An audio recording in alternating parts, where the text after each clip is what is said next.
Okay, so this happened last fall, deer season.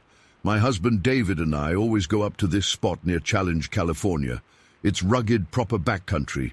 David usually sticks closer to camp. He's more of the setup guy, making sure we've got everything sorted, while I like to venture out a bit further, really get into the thick of it. I've been hunting since I was a kid with my dad, so I'm pretty comfortable being on my own out there. This particular morning, I set off early.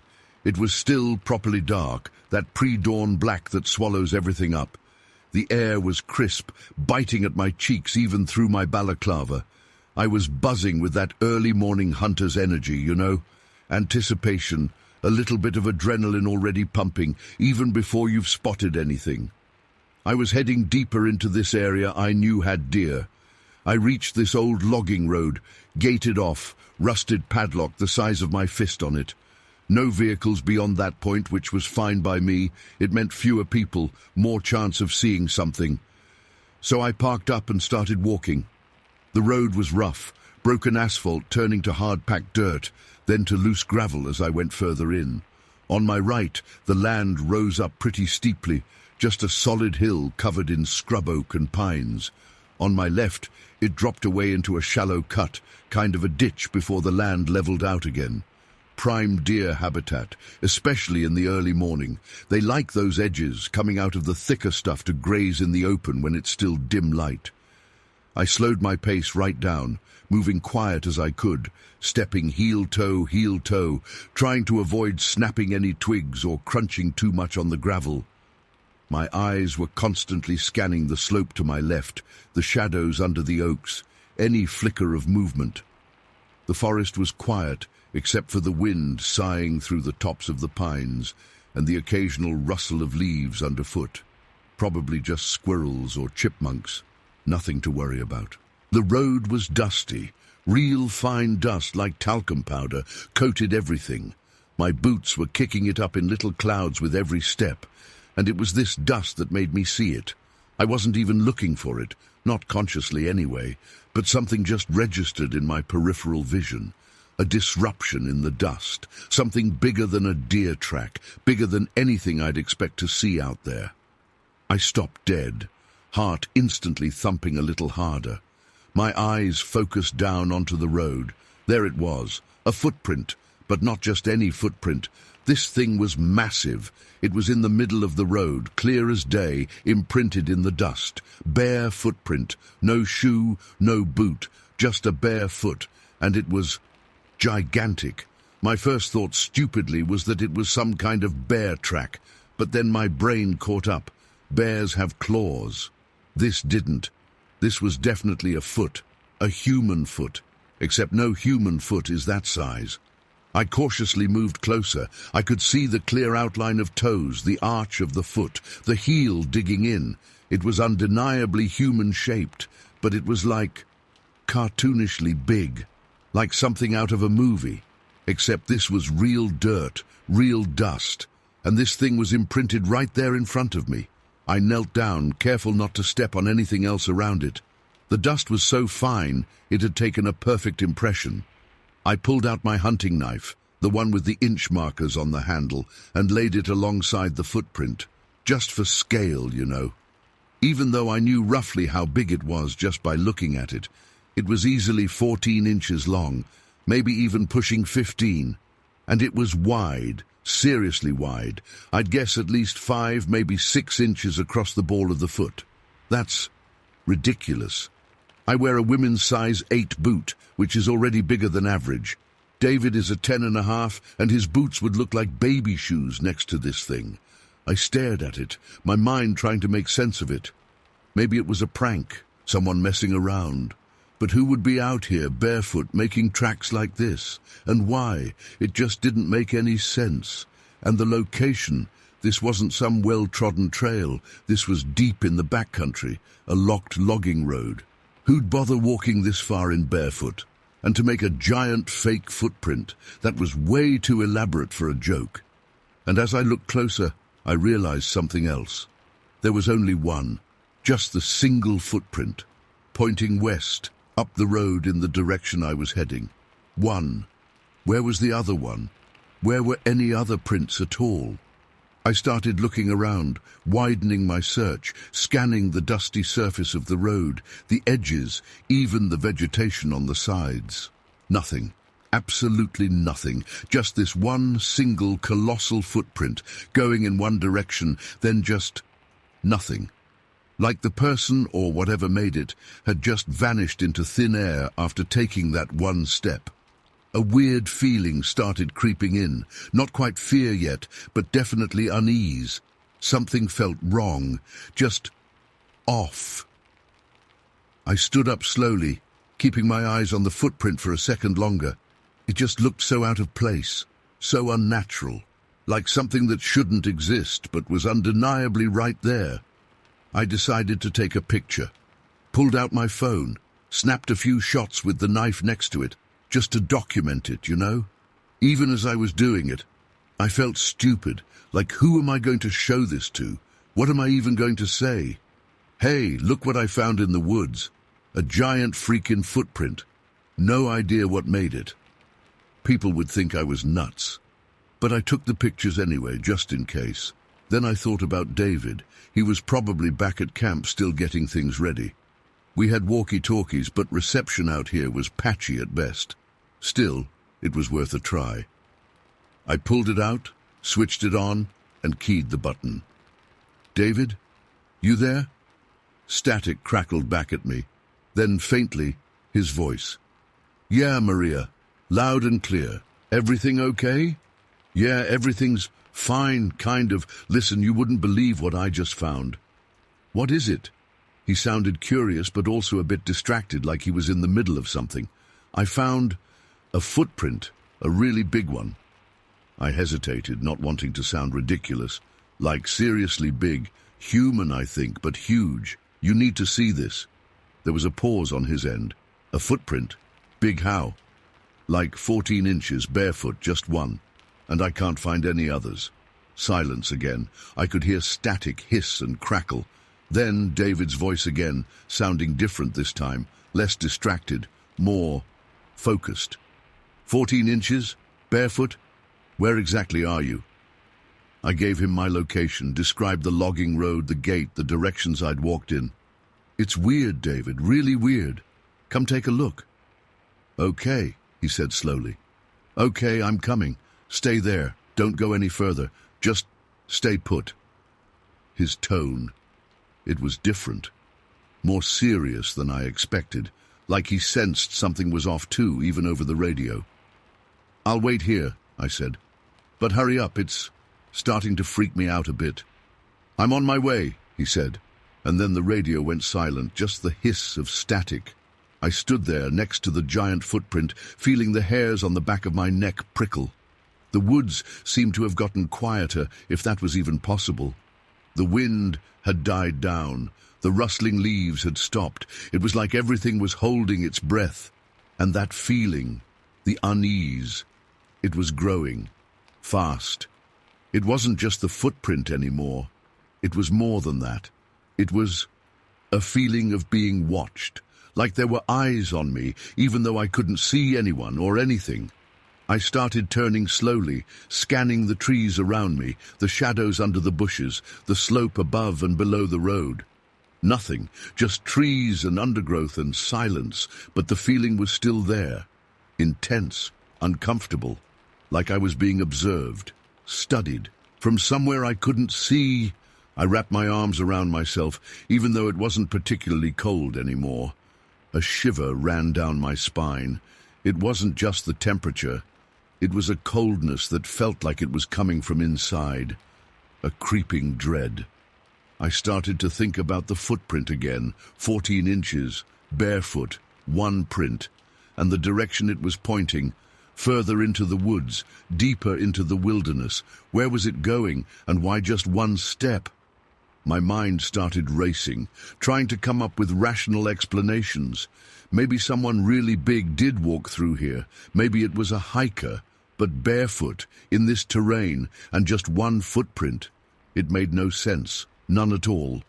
And then the really unsettling thoughts started creeping in, the irrational ones, the ones you try to push down, but they wriggle their way to the surface anyway. What if it wasn't human? What if it was something else? Something not normal. Something monstrous. I know. Sounds crazy, right? Monster footprint in the woods, like something out of a fairy tale. But out here, in this silence, with that weird feeling of being watched, my imagination started running wild. And the silence was really getting to me now. It wasn't a peaceful silence anymore. It was heavy, oppressive, like it was pressing in on me, smothering me. I kept turning, scanning the trees, searching for something, anything to break the tension. But there was nothing, just the trees, the shadows, the dust, and the silence, and the growing feeling of dread. I started to fidget, checked my watch. Felt like ages since I'd called David, but it was probably only been a few minutes. Still, every second felt like an eternity. I took a step back from the footprint, just to put a little distance between myself and it. As I moved, I heard something. A sound. Faint, almost imperceptible, but it was there. A rustle of leaves. From the slope to my left, the one that dropped away into the cut. I froze, straining my ears, trying to pinpoint the direction. Was it just the wind? No, the wind had died down. This was different. A definite rustle of leaves, like something moving through the undergrowth. My heart started hammering in my chest. Adrenaline surged through my veins. My senses sharpened, every nerve ending on high alert. I squinted down into the cut, trying to see through the trees and bushes. It was dark down there, even with the increasing daylight filtering through the canopy. Shadows clung to the ground, obscuring everything. I couldn't see anything, but I could hear it again. Another rustle. Closer this time. Definitely something moving. And it wasn't just leaves anymore. It sounded heavier, like branches were being pushed aside, undergrowth being crushed. Something was moving through the cut, something big, and it was moving closer. My breath hitched in my throat. Fear, real cold fear, finally grabbed me. Clamped down hard, my hands started to tremble. I backed away slowly, keeping my eyes fixed on the cut below the road. My hunting rifle was slung over my shoulder. I instinctively reached up, unslung it, and brought it to my chest, safety still on, finger hovering near the trigger guard. The rustling continued, louder now, closer. Whatever it was definitely coming towards the road, towards me. My mind was screaming. What was it? Bear, mountain lion. But those sounds, they didn't feel right. This was different, heavier, more deliberate. And then I heard it. A different sound altogether, a snapping twig, loud and sharp like a gunshot in the silence, and it came from right below the road edge, just a few feet away. I flinched, jumped back. My eyes darted to the edge of the cut, right where the slope dropped away, and I saw it. Not clearly, just a glimpse, a flicker of movement in the shadows, something dark, something big, moving just behind a thick bush. And then, just for a split second, I saw something else. Something that made my blood run cold. A flash of pale skin, pale, fleshy skin, disappearing behind the leaves. Not fur, not animal hide. Skin, human skin, but impossibly pale, almost white. In this shadowed, earthy environment, the flash of pallid skin was jarring, unnatural. My heart went into overdrive, pounding, thumping like it was trying to escape my chest. My hands were shaking so badly now I could barely hold the rifle steady. Human skin, barefoot footprint, that feeling of being watched. It all slammed together in my brain in one terrifying, sickening realization. This wasn't animal, this wasn't normal, this was something else, something I didn't want to even think about, and it was close, too close. My instincts took over, fight or flight. And in that moment, with that glimpse of pale skin, all thoughts of hunting, all thoughts of curiosity, just vanished, replaced by one primal urge, get out, now. I didn't think, I didn't hesitate. I turned, and I ran. Ran like I've never run before in my life. pounding down the logging road, back the way I'd come, not looking back, not caring about being quiet anymore. Just running, fueled by pure, unadulterated fear. Branches whipped at my face, thorns snagged at my clothes, my boots slipped on the loose gravel, but I kept going. Pushing myself, driving my legs, lungs burning, heart hammering, just running, running, running.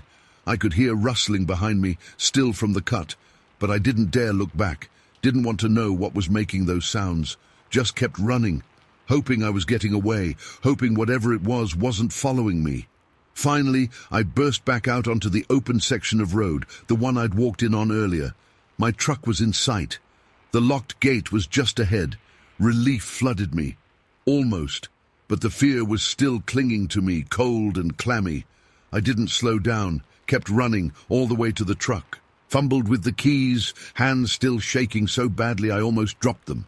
Got the door open, scrambled inside, slammed it shut, locked it, and just sat there, gasping for breath, heart still racing like a trapped bird. Took me a minute to calm down enough to even start the engine. My legs were trembling so badly I could barely work the pedals, but I managed it. Started the truck, slammed it into reverse, and backed out of there, wheels spinning in the gravel. I didn't stop until I was back on the main road, miles away from that logging road, miles away from the woods. And even then, I kept driving. Didn't feel safe until I was practically back in town. When I finally stopped, parked up by a gas station to try and collect myself, I looked at my phone. No signal, of course. Out there in the backcountry, no signal. I'd have to wait until I got closer to civilization to call David, to tell him what? Tell him I found a giant footprint and then ran screaming out of the woods because I saw skin, pale skin. It sounded insane, even to me. Later, when I finally got signal and managed to call David, he was already back at camp packing up. He said he'd come looking for me after I radioed him, but when he got to the logging road gate, he just felt uneasy, like something was wrong. He said he didn't go in, just turned around and came back to camp. He didn't mention the footprint. I didn't either, not yet. I just told him I'd spooked myself, seen something that scared me, and I wanted to leave. He didn't argue. He just agreed. We packed up camp in silence, loaded everything into the truck, and drove out. Drove all the way home. Hardly spoke a word the whole way. Back home, in the safety of our house, surrounded by familiar things, I finally showed David the pictures on my phone, the pictures of the footprint. He stared at them for a long time, scrolling back and forth, zooming in, looking at them from every angle. Then he looked up at me, his face pale, and he just said one word. What made that? And I shook my head, because I didn't know, and I still don't. I don't know what made that footprint. I don't know what was moving in the cut. I don't know what I saw a glimpse of in the shadows. I just know it scared me more than anything has ever scared me in my life. And I know I will never, ever go back to those woods again. Not ever. And sometimes late at night, when everything is quiet, I still think about it, about that footprint, about the silence, about the feeling of being watched, and about that flash of pale skin in the shadows. And I get that same cold feeling again. That same shiver down my spine, that same primal fear, because out there in those woods I felt like I encountered something ancient, something unknown, something that should have stayed hidden, and I don't understand it. I can't explain it, and I still can't shake the feeling that it was watching me, and maybe it still is. Story 2. Okay, so this is still really hard to talk about, even after all this time. I don't even know why I'm writing this down, to be honest. Maybe just to finally put it somewhere other than just inside my head. It's just been there, you know, like a shadow, ever since I was a kid. We lived way out in Lisbon Center, Maine. Think deep woods, like really deep. Not the kind of woods you drive to for a hike on the weekend. I'm talking woods where you could walk for hours and not see another house, maybe not even another person. Our house was at the very end of a dead-end road, practically backing right into the forest. For a kid, it was amazing. creeks to explore, animals all around, just endless trees and trails. I spent most of my childhood out there running wild. I had this cousin, Caleb. He was maybe a year or two older than me, and he'd come visit us sometimes during the summers. We were always getting into something together. We'd build forts in the woods, try to catch frogs in the creek, stuff like that. Regular kid stuff, except our playground was basically a huge wild forest. This one time, it must have been a little before my family moved out to Michigan, so I was probably around 9, maybe 10 years old. Caleb was visiting, and we decided to go for a walk in the woods behind my house. There was this path, not really a trail or anything, more like just a deer path, but we used it a lot. It was maybe half a mile, something like that, from my backyard before it kind of disappeared into the deeper woods. We were just walking along, talking about, I don't even remember, probably video games or baseball cards or whatever else kids talked about back then. It was a normal afternoon, sunny, a little breeze, the usual sounds of the woods, birds chirping, leaves rustling, all that. Nothing weird, nothing off. We'd walked this path 1,000,000 times. Then, just like that, everything changed. It was like someone flipped a switch. The birds stopped singing, the leaves stopped rustling, everything just went completely silent. Not just quiet, but silent, like all the sound had been sucked out of the air. And it got cold, like a sudden drop in temperature, even though it was still sunny out. It wasn't a normal kind of cold either, it felt wrong, like a cold that seeped into your bones, not just on your skin. I remember stopping, without even realizing I was doing it. Caleb stopped too, and we just stood there looking around. It was like we both felt it at the same time, this sudden shift, this something is wrong feeling. I got this really weird feeling in my gut, like when you know something really bad is about to happen, but you don't know what it is yet. Pure dread, just out of nowhere. And then I felt it, like a pressure, almost like something pushing down on me, making it hard to move. It was like my muscles just froze up. I tried to take a step, to turn around, to even just move my arm, but I couldn't. It wasn't like being paralyzed exactly, it was more like being stuck in molasses, everything heavy and slow and impossible to move. I could still turn my head a little, thank God. I remember that really clearly, the feeling of straining to just move my head a tiny bit, and that's when I saw it. Straight ahead, right on the path in front of us. I mean, it was so close, centimeters away maybe. It just was there. It was tall, taller than any person, taller than any tree I could think of being that close to, and just massive. It blocked out the sun, even though the sun was still up. It was just dark around it. It was like it absorbed all the light. And the hair. That's what I remember first, really. The hair. It was everywhere. Long, thick and red. Not like bright red, but like blood red. Almost a brownish red. And it was all tangled and matted. And it moved even though there was no wind. It was like it had a life of its own. It hung down, covering its face, down to its, I guess its chest. I couldn't really see much past the hair at first. It was just standing there, blocking the path. Arms down at its sides. I could see shape. Human-ish shape. Arms, legs, body, head.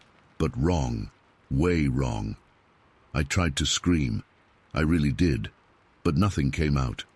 My throat was tight, like it was clamped shut. I couldn't breathe right. Shallow gasps, like trying to breathe in a dream when you're underwater. The fear just choked me. Caleb was next to me. I could see him out of the corner of my eye, just as frozen as I was. His eyes were wide, staring straight ahead, just like mine. I could see the whites all around his pupils. He was just as terrified as I was, maybe even more. Slowly, I could kind of focus more. Through the hair, I could see glimpses. I could see skin. Pale, greyish, almost translucent in places, like stretched too thin, and patches, darker patches, brown, black, like dirt caked on, or something worse. It was hard to tell because the hair was always moving, shifting, obscuring things, and the smell, Jesus Christ, the smell, rotten, like something dead and decaying, mixed with something else, something sharp and metallic, like old blood, and something sweet and sickly, all at the same time. It filled my nostrils, coated my tongue. I could almost taste it, thick and foul. It made me want to gag, but I couldn't even do that. It just stood there. We stood there, frozen, staring. This thing just inches from us. I don't know how long it was. It felt like forever. Time just stopped. Nothing moved except that hair, that horrible red moving hair. Then, just as suddenly as it started to fade. Not the thing itself, but the feeling, the pressure, the cold, the silence. It was like someone slowly turned the volume back up on the world. I could hear a faint breeze again, rustling leaves far off. A bird chirped, somewhere way, way away. And the crushing weight started to lift. It was like waking up from a nightmare, but you're still in the nightmare, but maybe it's starting to end. Slowly, slowly, I could feel my limbs again. My fingers twitched, then my arm, just a little. I took a tiny step back, and another. Caleb did too, mirroring my movements, stepping back, his eyes still glued to it. We backed away, step by shaky step.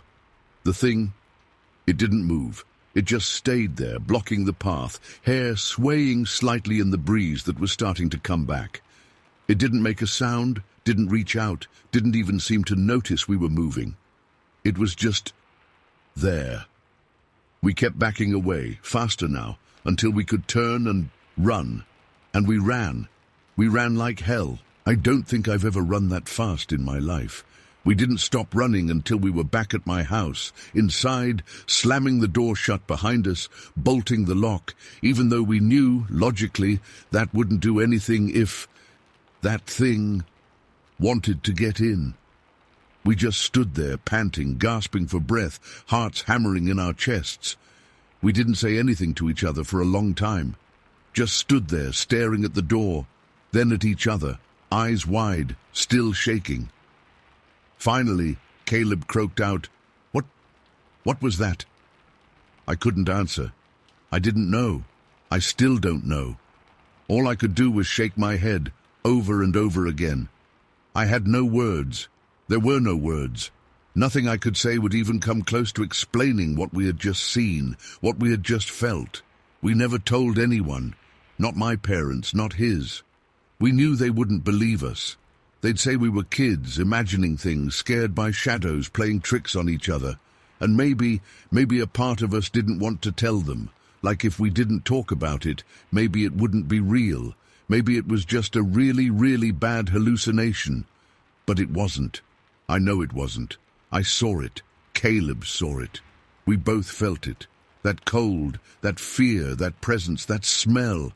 I can still smell it sometimes if I close my eyes and really think about it. That rotten, sweet, metallic stink. We never went back on that path again. Not ever. We stuck to the backyard or played in the front, always in sight of the house.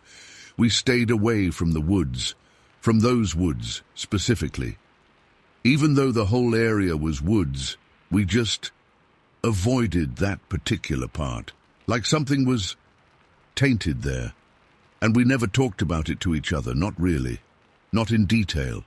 Just sometimes, years later, maybe if we were drinking or just remembering old times, one of us would just say, "Remember, in the woods," and the other one would just nod, and we'd both get quiet, because we both knew. We both remembered, and neither of us ever forgot. My family moved to Michigan about a year after that. New house, new school, new everything.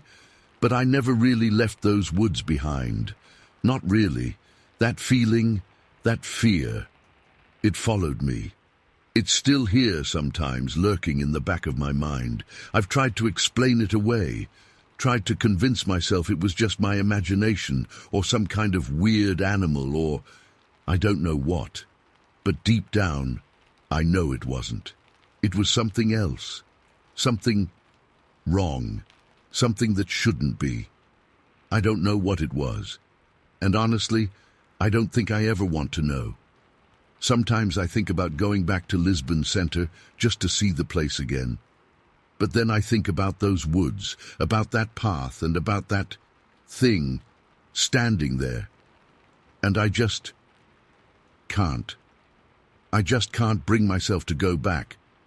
There's a part of me that's still standing frozen on that path, staring at that red hair, and I don't think that part of me will ever move on. Story 3. It's funny, you know? People always talk about how growing up in the country is peaceful, idyllic. And yeah, parts of it were. I grew up on a farm in North Carolina, surrounded by woods. Endless woods, practically swallowing our property on all sides except for the main road. As a kid, those woods were my playground. I spent more time out there than inside the house, exploring, building forts, just being. I knew every path, every stream, every weird-looking tree, or at least I thought I did. There was this creek that ran through our land, a small, winding thing, mostly quiet except after a good rain. I loved going there. It was my secret spot. I'd sit by the bank for hours, just listening to the water burble over the rocks, watching the little fish dart around. This one day I was maybe 12. Summer was just starting to think about fading, but it was still warm, the kind of humid that hangs heavy in the air down south. I went down to the creek like I always did, just wanting to get away from chores and the house and everything. I remember exactly where I was sitting, on this big mossy rock right at a bend in the creek where the water pooled up a bit deeper. Sunlight dappled through the leaves, making patterns on the water, and dragonflies were buzzing around. It was perfect, peaceful. I was just spacing out, listening to the water, letting my mind wander, when I heard it. Footsteps, not crashing, loud stomps, but soft, almost muffled steps, like someone trying not to make noise, but still moving. At first I thought it was Dad. He'd sometimes come looking for me if I was out for too long or if he needed help with something. But these footsteps were different. Dad was a big guy, but his steps were always heavy. You could hear him coming from a mile away. These were lighter, quieter, but still deliberate. They were coming from upstream, around the bend. I figured whoever it was would pop out in a second. I was curious, a little annoyed at my peace being broken, but mostly just curious. I sat up a bit straighter, listening, waiting to see who it was. Then it came into view. It wasn't Dad. It wasn't anyone I knew. It wasn't even human. Not really. It was tall. Jesus, it was tall. Way taller than my dad, and he was already 6 feet. This thing must have been close to 7 feet, maybe more. And it was covered in fur or hair. It was hard to tell in the dappled light filtering through the trees, but it was dark brown, almost black in places, and thick, like a pelt. Not like a bear's fur, though. This was different, somehow rougher, coarser looking. It was wearing skin? That's the only way I can describe it. Like it had draped itself in some kind of animal hide, dark and leathery, wrapped around its shoulders and chest. It wasn't clothes. It was just skin. It walked on 2 legs, upright, but there was something off about its posture, a slight stoop, a kind of hunched way of carrying itself. And its arms, they were long, way too long for a normal person, hanging down past its knees, ending in hands or paws that were massive, thick fingers ending in... Were those claws? I couldn't tell for sure from where I was sitting, but they looked big and dark, not like fingernails. My brain just froze. I stared. I couldn't breathe. I couldn't move. It wasn't just the way it looked, although that was terrifying enough. It was the feeling it gave off. An oppressive, heavy, wrong feeling. Like something fundamentally broken had wandered out of the darkness and into the sunlight. Like it shouldn't exist, but here it was, real as the trees around me. It walked slowly, deliberately, along the creek bank, moving upstream. It didn't seem to notice me at first, just kept going. But then it stopped, just stopped, dead still, maybe 20 feet away from me. And it turned its head. slowly, like it was heavy, too heavy to move quickly.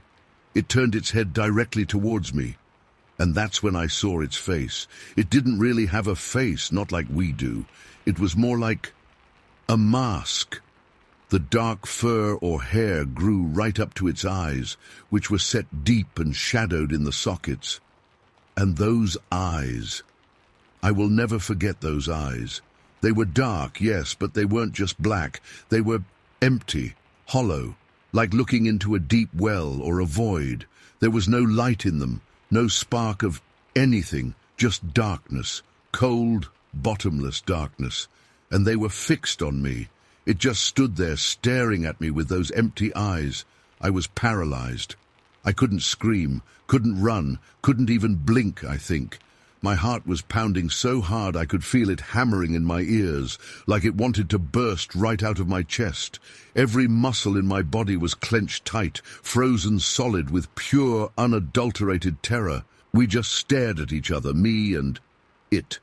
For how long, I have no idea. It felt like hours, but it was probably only seconds, maybe a minute tops. Time just warped and stretched and dissolved into the sheer horror of that moment. Then, slowly, it moved. But not towards me. Thank God, not towards me. It just turned away from me, still facing upstream, and started walking again. It didn't hurry, didn't break into a run or anything. It just continued to walk slowly, deliberately away from me, upstream, into the deeper woods. But even as it moved away, that feeling of dread, of wrongness, of sheer primal fear, it didn't lessen. It stayed, clinging to me like a physical weight. I watched it go, watched its dark shape disappear into the shadows and the trees until it was gone. Vanished, like it had never been there at all. But it had been there. I knew it had. I had seen it. I was still frozen on that rock, curled up almost in a ball, my legs drawn up to my chest, my arms wrapped around them, my head buried down as much as I could manage. I was shaking so badly my teeth were chattering. I couldn't stop shaking. I kept my eyes squeezed shut because I was terrified that if I opened them, it would be right there, standing over me. I don't know how long I stayed like that. Time had lost all meaning. The sun was still filtering through the leaves, but the light was starting to change, getting softer, deeper, the way it does when evening starts to come on.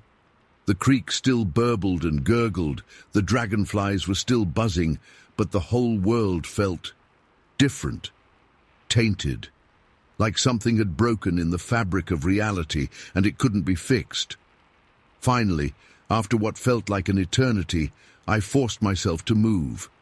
Just a little at first, just to see if I could. My muscles were stiff and cramped, like they'd been locked in that position for hours. I unwound myself slowly, carefully, like if I moved too fast, I'd break. I kept my eyes darting around, scanning the woods, the creek bank, everywhere, terrified it would still be there, lurking, watching. But there was nothing. Just the trees, the water, the silence of the woods. Except it wasn't silence, not really. It was the woods, breathing, rustling, sighing, but now every sound seemed menacing, every shadow seemed to hide something dangerous. I stood up slowly, carefully, my legs shaky and weak. I felt cold, even though it was still humid. I turned and looked back the way I had come towards home. The house was less than a mile away through the woods. I knew the path like the back of my hand. Usually, I loved walking through the woods, especially at dusk. But not now. Now, every tree looked like it could reach out and grab me. Every rustle of leaves sounded like footsteps. The shadows were deep and dark, full of hidden shapes. I started to run. Not just walk, not even jog. Full out, desperate, panicked running. Branches whipped at my face, thorns scratched my arms. I tripped over roots and stumbled, but I didn't stop. I just ran, blindly, desperately, towards the faint hope of safety, towards the house, towards light, towards people. I burst out of the woods into the backyard, gasping for breath, my lungs burning, my legs aching. I stumbled across the yard, up the porch steps, and slammed open the back door. I think I yelled something, but I don't even remember what. Dad was in the kitchen getting ready to start dinner. He looked up, surprised, when I came crashing in. He saw my face, saw how pale and terrified I was, and he stopped what he was doing and came over to me. "Mary? What happened? What's wrong?" His voice was calm, but I could see the worry in his eyes. I couldn't even talk at first. I just stood there, shaking, trying to catch my breath, trying not to cry. He put his hands on my shoulders gently and waited. Finally, I managed to get the words out. In short, gasping bursts. Woods, creek, thing. I saw in the woods. He helped me over to the kitchen table, got me to sit down. He brought me a glass of water and waited patiently while I slowly calmed down enough to tell him what I had seen. It all came pouring out, jumbled and breathless, about the footsteps, the tall dark figure, the fur, the skin, the eyes, everything. He listened without interrupting, his face getting more and more serious as I talked. He didn't laugh, didn't tell me I was imagining things. He just listened, his brow furrowed, his mouth tight. When I finally finished, when the last word had tumbled out, he was silent for a long moment.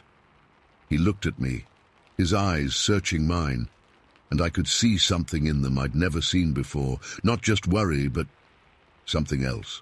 Something darker, something like fear, but not for me, for something else. He took a deep breath, and then he said, his voice low and serious, "A wood bugger." I stared at him, confused. "A what?" "A wood bugger," he repeated. "That's what they call them around here." "What is it? What was that thing?" I asked, my voice still shaky. He sighed, ran a hand through his hair. "Nobody really knows for sure. Stories mostly, old stories. People say they live in the deep woods, always have. Been here long before us, long before this farm, long before anyone.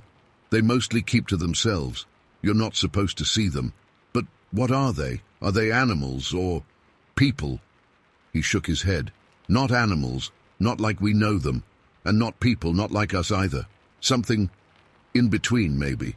Something else entirely. But it was real, right? I didn't imagine it. I needed him to say it was real. I needed to know I wasn't crazy." He looked at me again, his gaze intense. "Mary, I believe you. I believe you saw something, and you saw something real. You saw a wood bugger. That didn't make me feel better, not really. It just made it scarier. To know that what I had seen wasn't some nightmare or a trick of the light, but something that was real, that existed out there, in the woods I thought I knew so well." "What do?" I whispered. "What if it comes back?" He put his hand on my shoulder again, squeezed it gently. "It won't. They don't usually bother people, they just are. But you need to promise me something, Mary." "Anything," I said, desperate for him to tell me what to do, how to make this all go away. "Don't tell anyone about this. Anyone. Not your mother, not your friends, nobody. You understand?" "But why?" "Because people won't understand. They'll laugh at you. They'll say you're crazy, imagining things. They won't believe you, and it's better that way. Some things are just better left alone, better kept quiet." I nodded, even though I didn't really understand. But I trusted him. I always had. "Okay," I whispered. "I promise. I won't tell anyone." And I haven't. Not really. Not until now. I've tried to forget it, pushed it down, buried it deep inside, for years. But it's still there. Always. A dark spot in my memory, a cold knot of fear in my stomach. Every time I go into the woods, even now as an adult, I can't shake the feeling of being watched, of being not alone. I still go back to the farm sometimes, visit my parents, and sometimes I'll walk down to the creek. But I never go alone. And I never stay for long. And I never ever go upstream. I can't. I still see those eyes sometimes when I close my own eyes at night. those dark, empty, bottomless eyes, and I remember that feeling, that cold, primal terror, that sense of something fundamentally wrong. I don't know what it was I saw that day. I don't know what a woodbugger really is. And maybe it's better that way. Maybe some mysteries are best left unsolved, some doors best left unopened. But I know one thing for sure. There are things out there in the woods, in the dark corners of the world, that we don't understand. Things that are older than us, stranger than we can imagine. And sometimes, if you're unlucky, or maybe just curious, you might catch a glimpse of them. And once you do, you'll never be quite the same again. It's been years, so many years since that day. And sometimes, late at night, when the house is quiet and dark, I swear I can still hear those soft, muffled footsteps just outside in the woods, moving slowly, deliberately to closer. And those eyes, I can still feel them on me, even now. Story 4. It's still hard for me to talk about, even now, all these years later. People who haven't been there, really there, they just don't get it. War, I mean. I've seen things in Iraq and Afghanistan that'd turn your stomach inside out, things that would stick with you, no matter how much you try to forget. You think you've seen the worst, faced the worst, and then something else comes along and just rips up everything you thought you knew about the world. This, though, this wasn't war. This was different. It happened back in January 2012. I was stationed at Fort Leavenworth. Routine duty, guard post stuff. After 5 tours in combat zones, honestly, it was almost boring, you know. But boring's good, right? Safe. That's what you want after everything else. It was a freezing night. One of those proper Kansas winters where the wind cuts right through you. Snow was coming down thick and fast, the kind that muffles everything. I was on duty with Jonesy, Cabo Jones. Good kid, a bit green, hadn't seen half the crap I had, thankfully. We were inside this concrete bunker of a guard post. Standard issue. Thick steel door, reinforced walls, the whole 9 yards, supposed to be secure. We were just going through the motions, checking IDs, making sure everything was locked up tight for the night. Just another night on base. Inside it was warm enough, but you could hear the wind howling outside, rattling the antenna on the roof and whistling around the doorframe. Jonesy was getting fidgety. He was a smoker, and the inside of the post was strictly no-go for smoking. He kept looking out the small, bulletproof window, watching the snow pile up. After about an hour of us just sitting there, mostly in silence, he said, "Sarge, I gotta have a smoke. I'm gonna freeze my nuts off out there, but I gotta." I shrugged. "Just make it quick, Jonesy, and stay within sight of the door. Visibility's crap out there."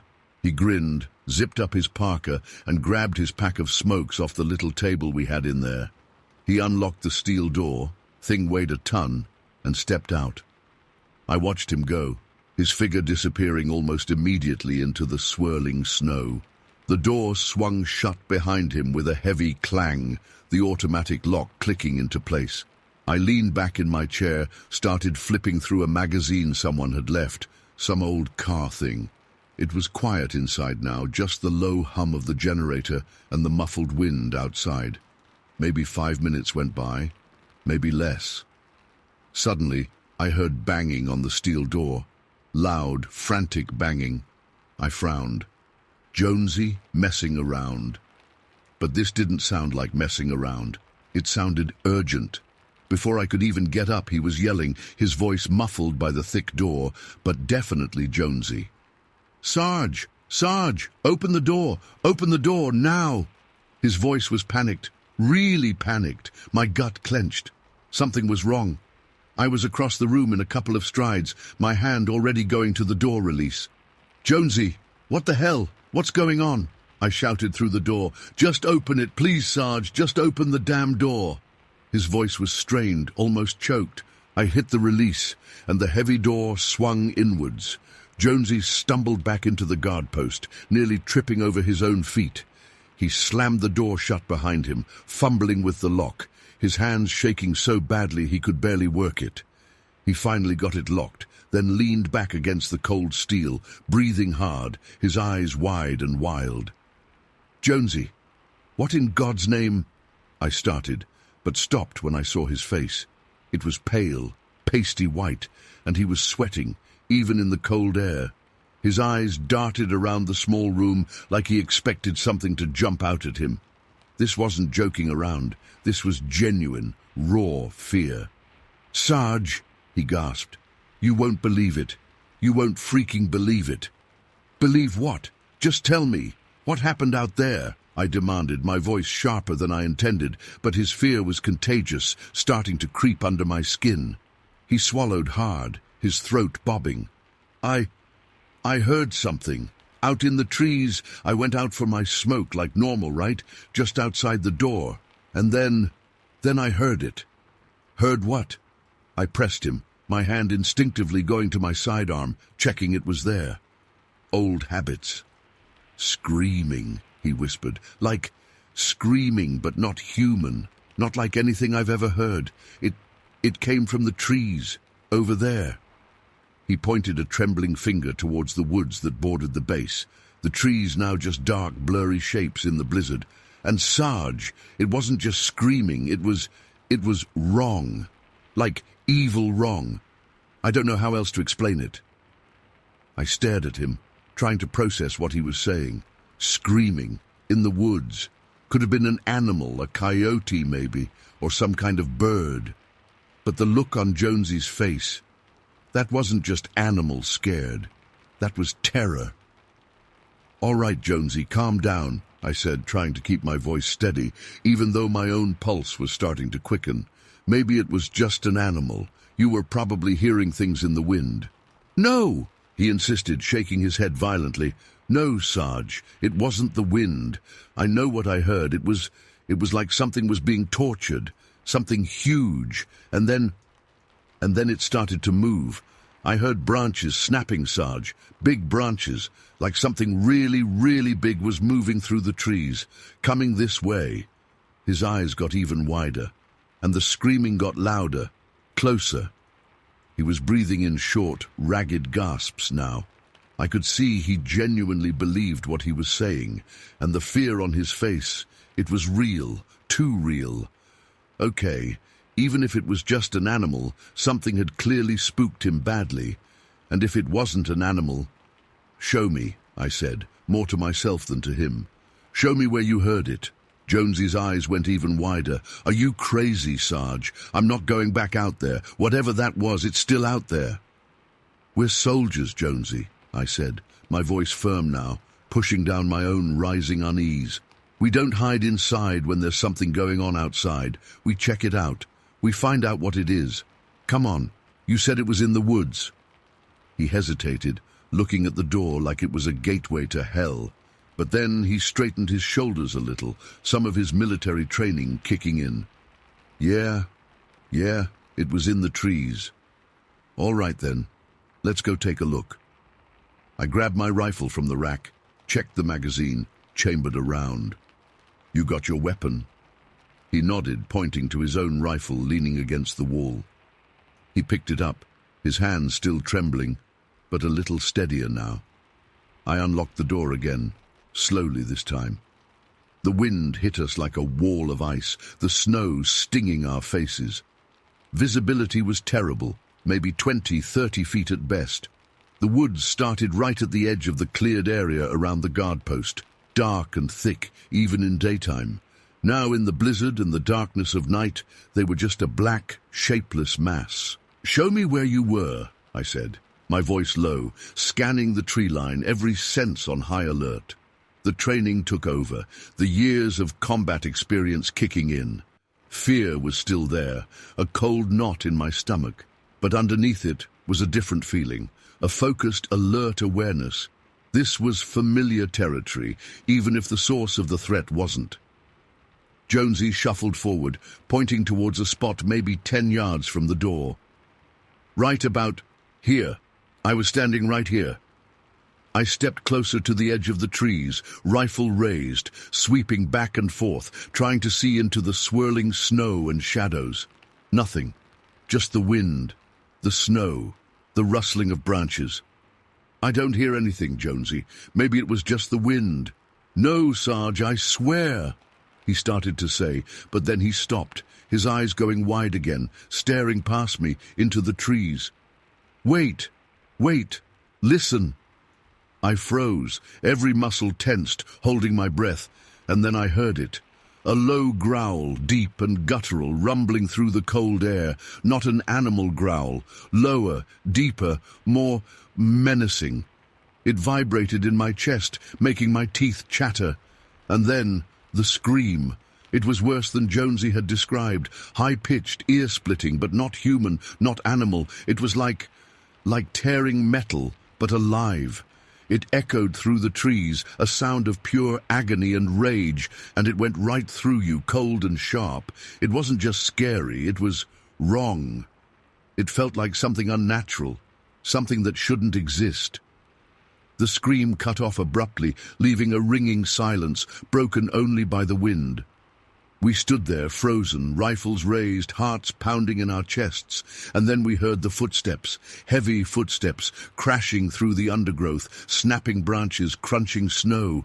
Footsteps, but like something huge, bigger than any man, bigger than any bear. They were coming closer, fast.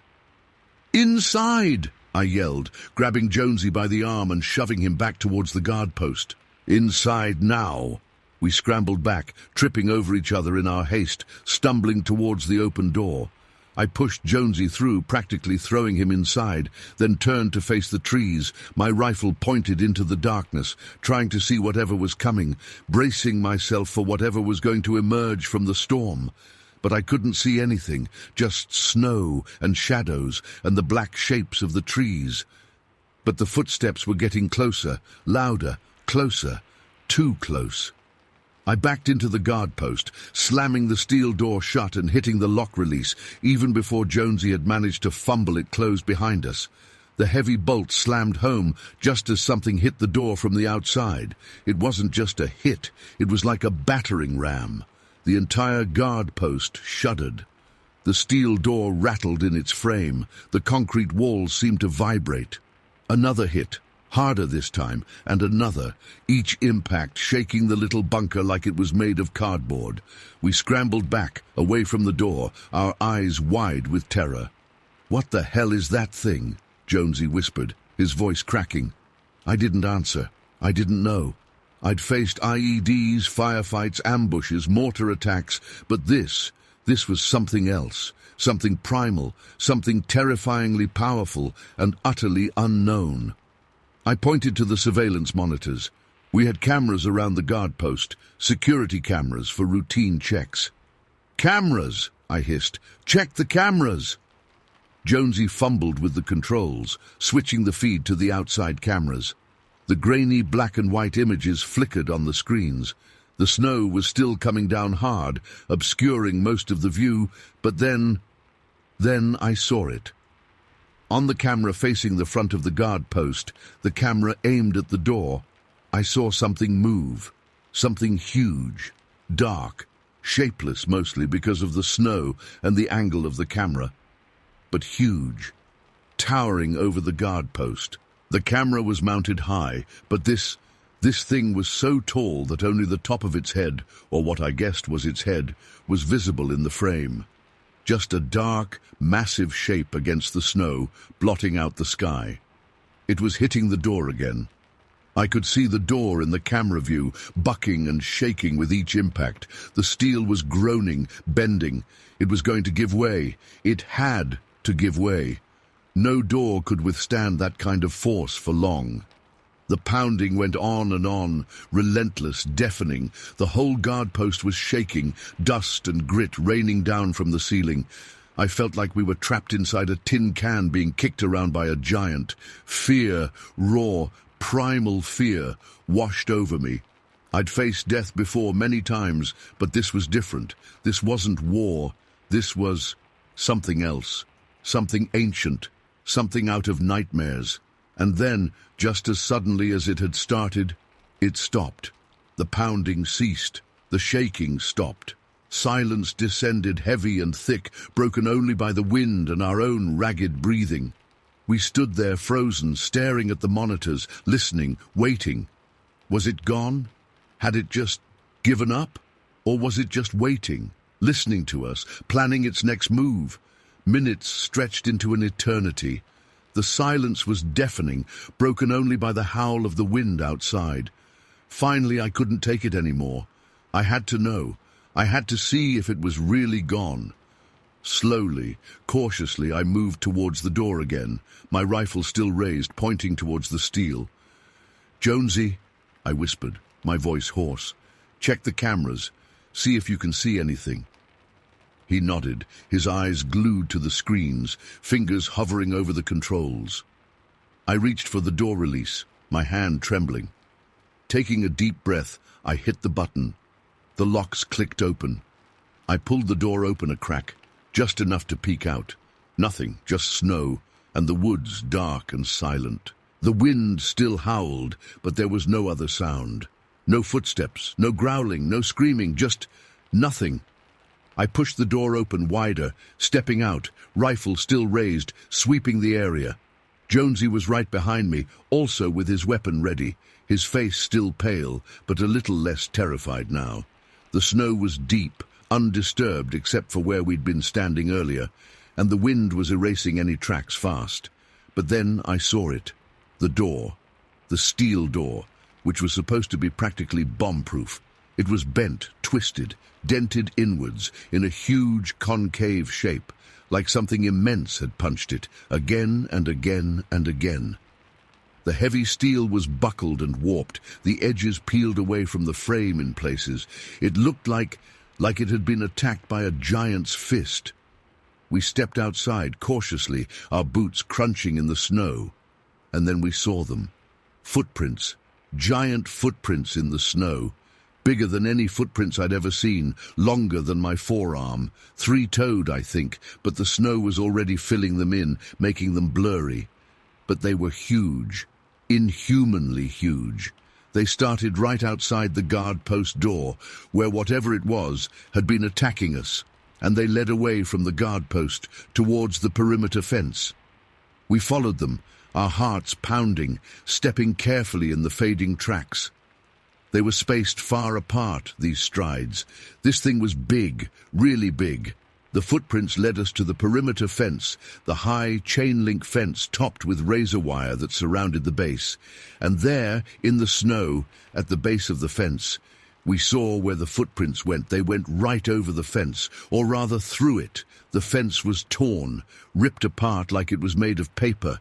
A huge section of the chain link was mangled and flattened, the metal posts bent and twisted. Whatever had made those footprints hadn't bothered to climb over. It had just gone straight through. And beyond the fence the footprints continued, leading away from the base, towards the dark, towards the Missouri River, which flowed just beyond the perimeter. They went on and on, into the darkness, fading into the swirling snow, until we couldn't see them anymore. They just disappeared. We stood there at the torn fence, staring into the dark, our rifles lowered, our minds blank. What had we just faced? What had attacked us? What had made those sounds, those screams, those giant footprints? We didn't know. We still don't know. We went back inside the guard post, locked the mangled door as best we could, and sat there in silence for the rest of the night, watching the cameras, listening to every sound, every rustle of the wind, every creak of the building. We didn't say much. What was there to say? In the morning, when the day shift arrived, they saw the door, the footprints, the torn fence. They asked questions, of course. We told them. We told them it was a bear, a really big bear. That had gotten spooked by something and had attacked the guard post, then ran off into the woods. They looked at us like we were crazy. But what else could we say? We both knew what we'd seen wasn't a bear. It wasn't any animal we knew about. It was something else, something unknown, something terrifying. And we both agreed, without even speaking the words out loud, that we would never tell anyone the truth. Who would believe us? They'd think we were nuts, shell-shocked, whatever. So we kept it to ourselves, a secret, a shared nightmare. And sometimes, late at night, when the wind howls and the shadows get long, I still hear that scream in my head, and I still wonder what it was, what we faced that night in the snow at Fort Leavenworth, and if it's still out there, somewhere in the dark. Story 5, so this happened to me a couple months back. Beginning of April, right around there. Billings, Montana. I'm into fishing, always have been. Grew up doing it with my old man. And even now, if I get a free morning, I'm out there. Need that quiet time, you know? Clears my head. Anyway, I'd heard about Riverfront Park. Supposed to be a decent spot, especially early in the season before it gets too crowded. I was itching to try it out, get a jump on things. Thing was, and I kind of shrugged it off at the time, there were whispers going around town, mutterings, people you'd bump into at the tackle shop or the gas station. They'd mention something about staying out of the woods around the park, especially early in the morning. Something about a presence. That's the word they used. Presence. Kind of vague, spooky, local legend type of stuff. I figured it was just folks being superstitious, you know how small towns are. Probably just bears or coyotes getting too close to the park boundaries and people blowing it out of proportion. City folks, maybe not used to wildlife. Being from Montana, I've seen my share of critters. Never really bothered me.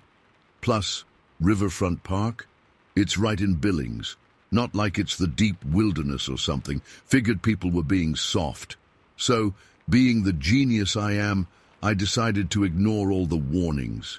Figured I'd get out there early, get a good spot before anyone else, and prove to myself it was all just hot air.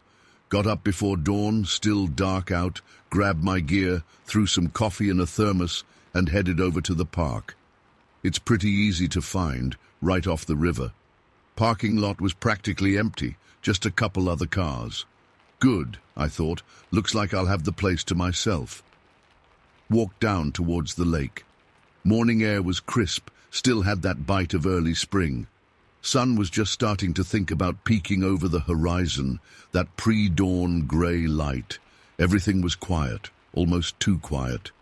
Even the birds weren't really singing yet. Kind of eerie in a way, now that I think about it. Found a spot I liked, right on the edge of the lake. It was glassy smooth, reflecting the grey sky. Threw my tackle box down, got my rod rigged up. Cast out my line, waited. Just stood there, listening to the silence. There was a kind of mist hanging low over the water, making everything look soft and blurry. Peaceful. Or it should have been peaceful.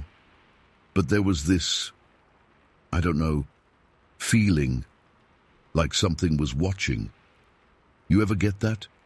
Like the hairs on the back of your neck stand up for no reason? That's how I felt. Tried to shake it off. Told myself it was just the local gossip getting to me, making me paranoid. Kept fishing.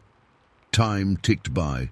The sky started to lighten a bit more. The mist thinned out.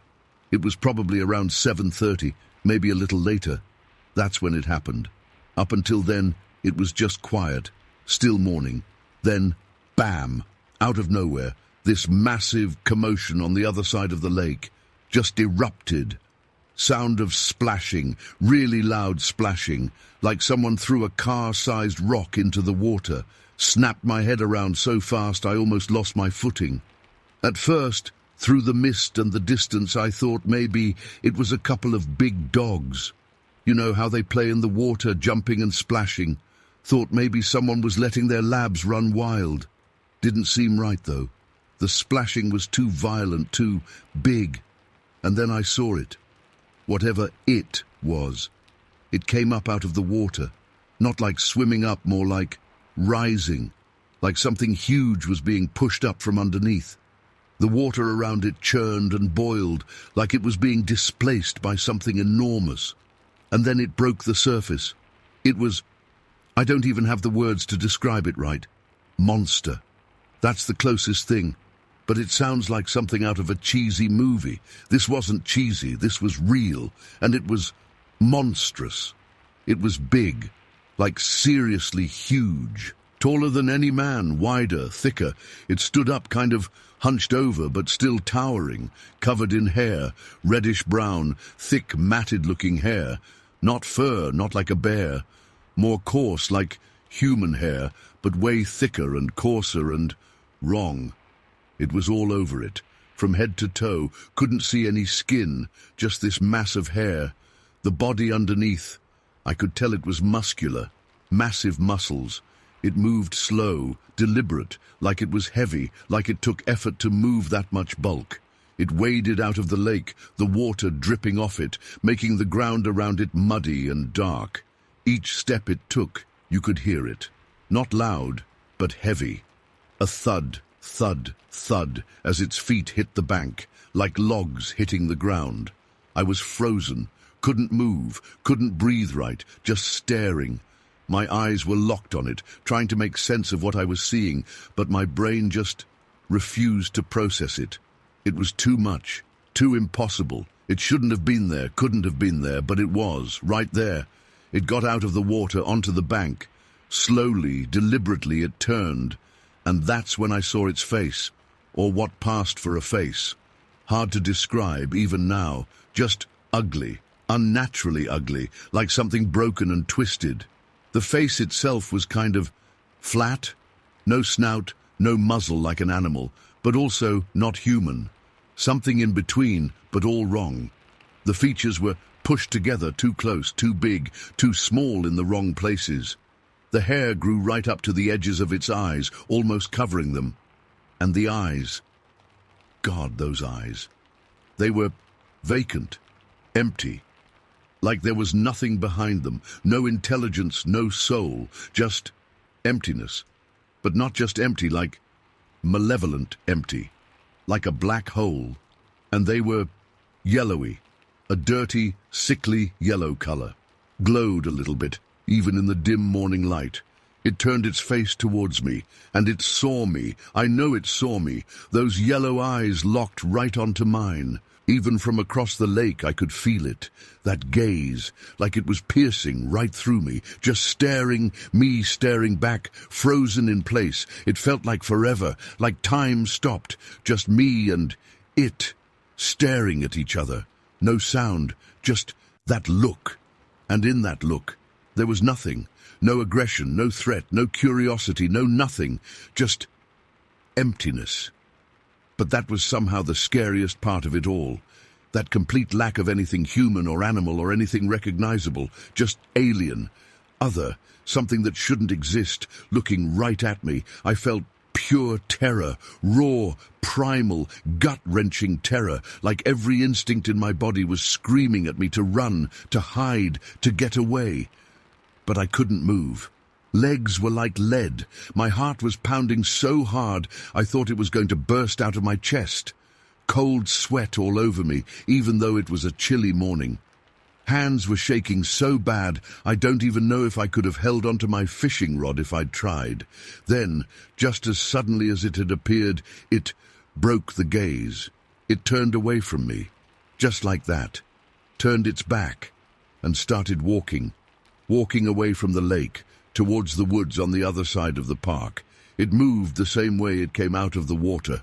Slow, heavy, deliberate steps, crashing through the undergrowth, breaking branches, leaving a trail of snapped bushes and trampled ground behind it, disappearing into the trees. The sound of it moving faded as it got deeper into the woods. The splashing stopped, the heavy footsteps faded, the cracking branches died away. And then silence again. Just like that. Gone. Vanished. Like it was never even there. Except it had been. I saw it. I know I saw it. I felt the terror of it. It was real. Once it was gone, the spell broke. My legs started working again. They were shaking like crazy, but they moved. I stumbled backwards, away from the lake, away from where it had been. Didn't even think about my fishing gear. Didn't care about anything but getting out of there. Just turned and ran. Tripped a couple times. Almost fell. Just kept going. Back towards the parking lot.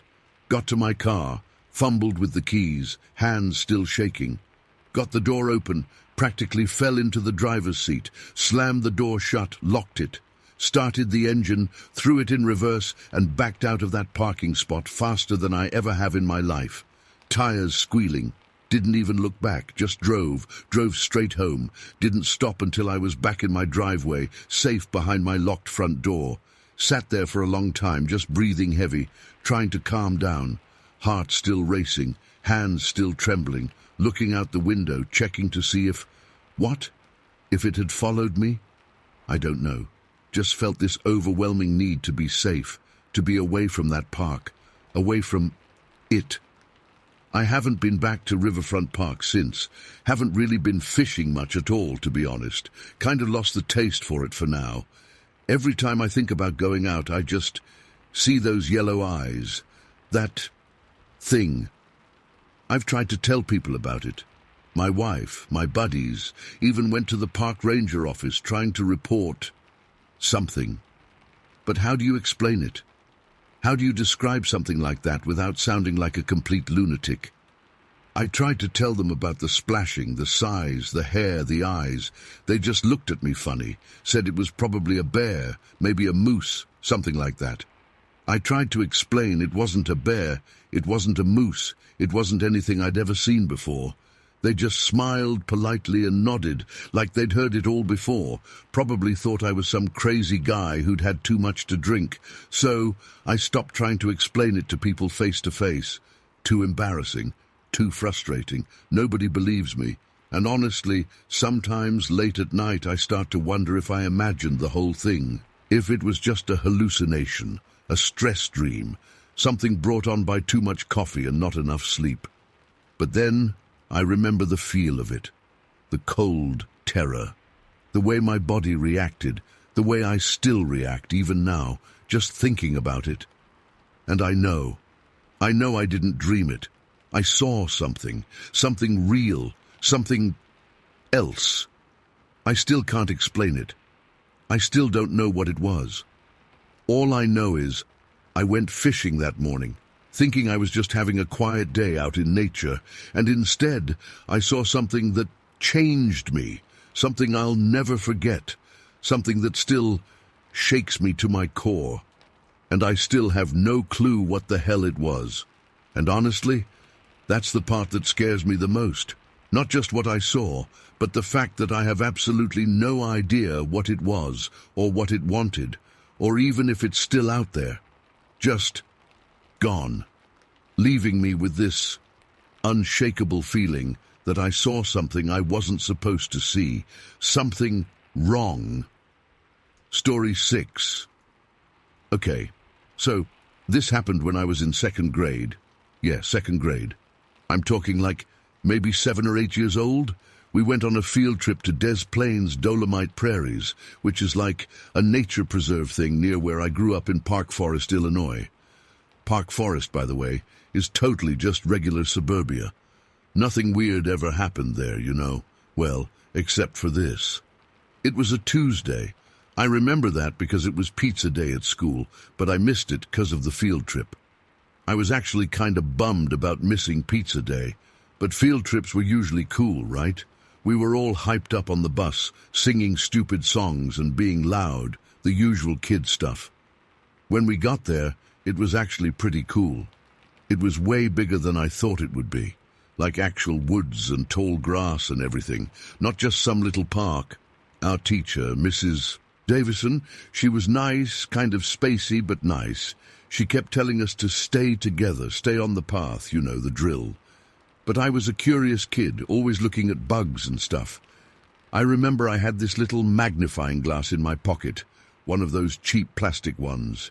We were walking on this dirt path, and I spotted something moving near the edge of the trail. It was a turtle, a really small one. I got super excited because I loved turtles. I used to catch them in my backyard all the time, those little painted turtles. But this one was different, kind of brown and plain looking, but still cool. I squatted down to get a better look, pulling out my magnifying glass to see its shell details. I was totally engrossed, just staring at this tiny turtle, watching it slowly munch on a little piece of grass. Time just kinda disappeared. I was so focused on the turtle, the way it blinked, how its tiny claws moved. It was like I was in my own little world, just me and this turtle. I don't know how long I was there, probably not that long, but it felt like a while. It was quiet, just the buzzing of insects and the rustling leaves. Then I looked up, and that's when it hit me. I was alone, completely alone. I scanned around, expecting to see Mrs. Davison and the other kids any second. But there was nothing, just trees and tall grass on both sides of the path. The path itself stretched on in both directions, empty. Panic started to bubble up in my chest. Where did everyone go? How could I have gotten so separated? I felt a rush of heat to my face, and my heart started pounding like crazy. I called out, "Mrs. Davison, guys! Hey!" My voice sounded small and weak, swallowed up by the woods. Silence, just the rustling leaves again. And now, those leaves didn't sound so peaceful anymore.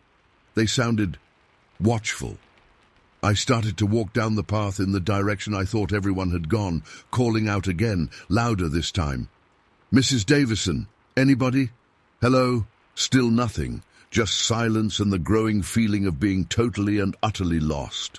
The trees seemed to close in around me, their shadows getting longer, even though it wasn't even that late in the day.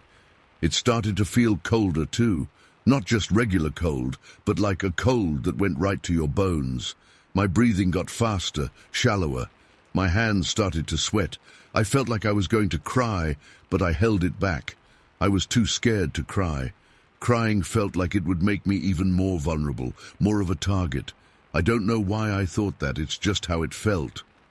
I stopped walking, just stood there in the middle of the path, trying to listen for something, anything, voices, footsteps, anything that would tell me I wasn't completely alone. And then I heard it. It was a sound coming from the trees to my left. Not leaves rustling in the wind, not birds chirping, nothing normal like that. It was a low, soft rustling maybe, like something big moving through the undergrowth, but not like an animal rustling around. It was heavier, slower, deliberate. I froze, completely, utterly frozen.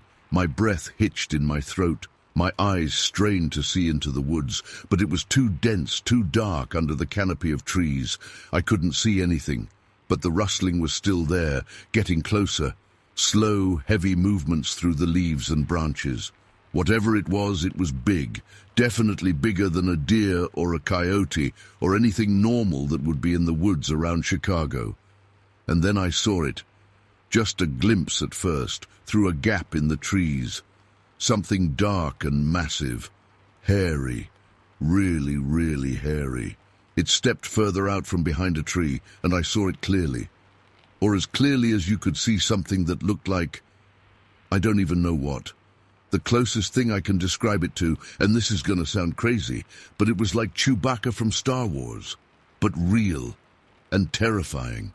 It was huge, way taller than any person. I'm talking like 8-9 feet tall maybe, covered in thick matted brown fur. It walked upright, kind of hunched over, with these long gorilla-like arms that hung down past its knees. Its face, I didn't really see its face clearly. It was mostly hidden by this tangled mess of fur, like a giant brown mane. I could see shadows where its eyes should be, dark, deep shadows that seemed to absorb the light. There was something wrong about it, something fundamentally unnatural. It just stood there staring at me from the edge of the woods, completely still. Just this massive, hairy thing staring at me, and it was radiating something cold, heavy, something evil. I don't know how else to describe it. It wasn't just scary. It was like being in the presence of pure, malevolent darkness. My mind went blank. My legs turned to jelly. I couldn't move, couldn't speak, couldn't even scream. I was just frozen, staring back at this thing. Time seemed to stop. Everything else just faded away. It was just me and this monster in the woods. And then it made a sound. It wasn't a growl, not like an animal growling. It was a moan, but not like a sad moan. It was deep, resonant, otherworldly. It started low, a rumbling in the chest, and then built up, getting louder and louder, echoing through the trees. It vibrated in my chest, rattled my teeth. It was a sound that went right through you, into your bones. The sound, it wasn't just scary, it was paralyzing. It felt like it was attacking me, not physically, but somehow inside. It was like the sound was stealing my will, my ability to move, to think. My brain just shut down. Everything went numb. I was trapped, locked in place by this moan, and the thing started to move. Slowly at first, taking these massive, deliberate steps out of the trees and onto the path. It was coming towards me, and I couldn't do anything. I just watched, completely helpless, as this monster lumbered closer and closer. It kept moaning, that deep, vibrating sound filling the air, pressing down on me, stealing everything. I could feel myself trembling, but I couldn't control it.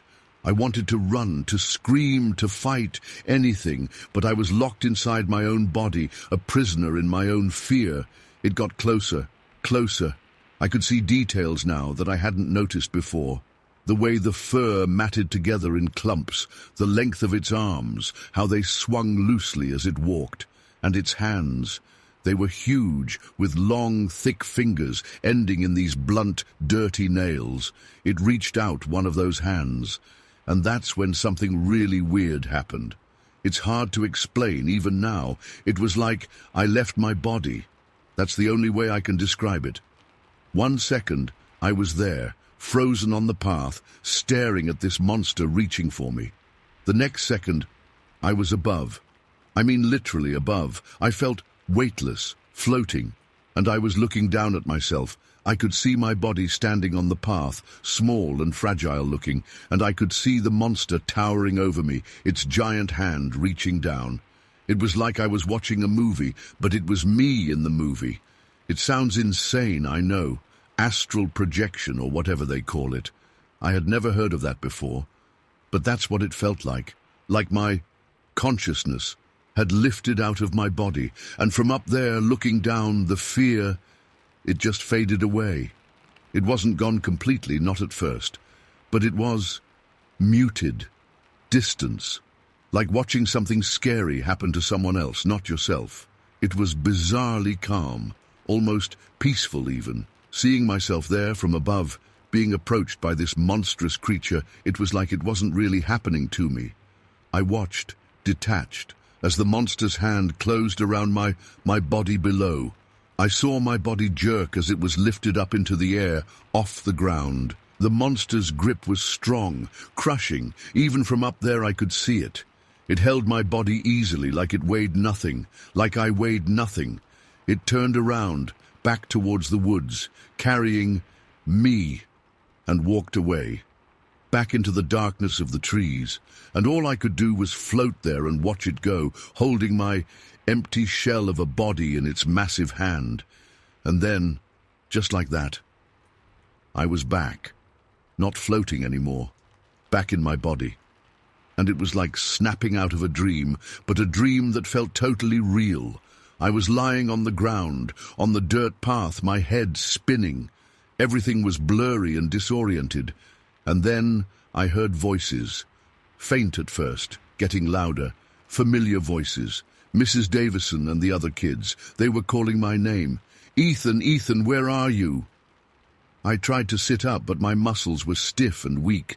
I felt shaky, cold, like I had a fever. I finally managed to push myself up to a sitting position, rubbing my eyes, trying to clear my head. And there they were, Mrs. Davison and the whole class, running towards me down the path. Mrs. Davison looked frantic, her face all red and sweaty. "Ethan! Oh my God, Ethan, where were you? We've been looking everywhere for you." She rushed up and knelt down beside me, grabbing my shoulders. I was over there," I stammered, pointing back towards the woods, in the direction where the monster had disappeared. There was this... My voice trailed off. How could I even explain it? "There was what, Ethan? What happened?" Mrs. Davison asked, her voice still tight with worry. I looked around, expecting to see something. any sign of what I had just seen. But there was nothing. Just trees and bushes and tall grass.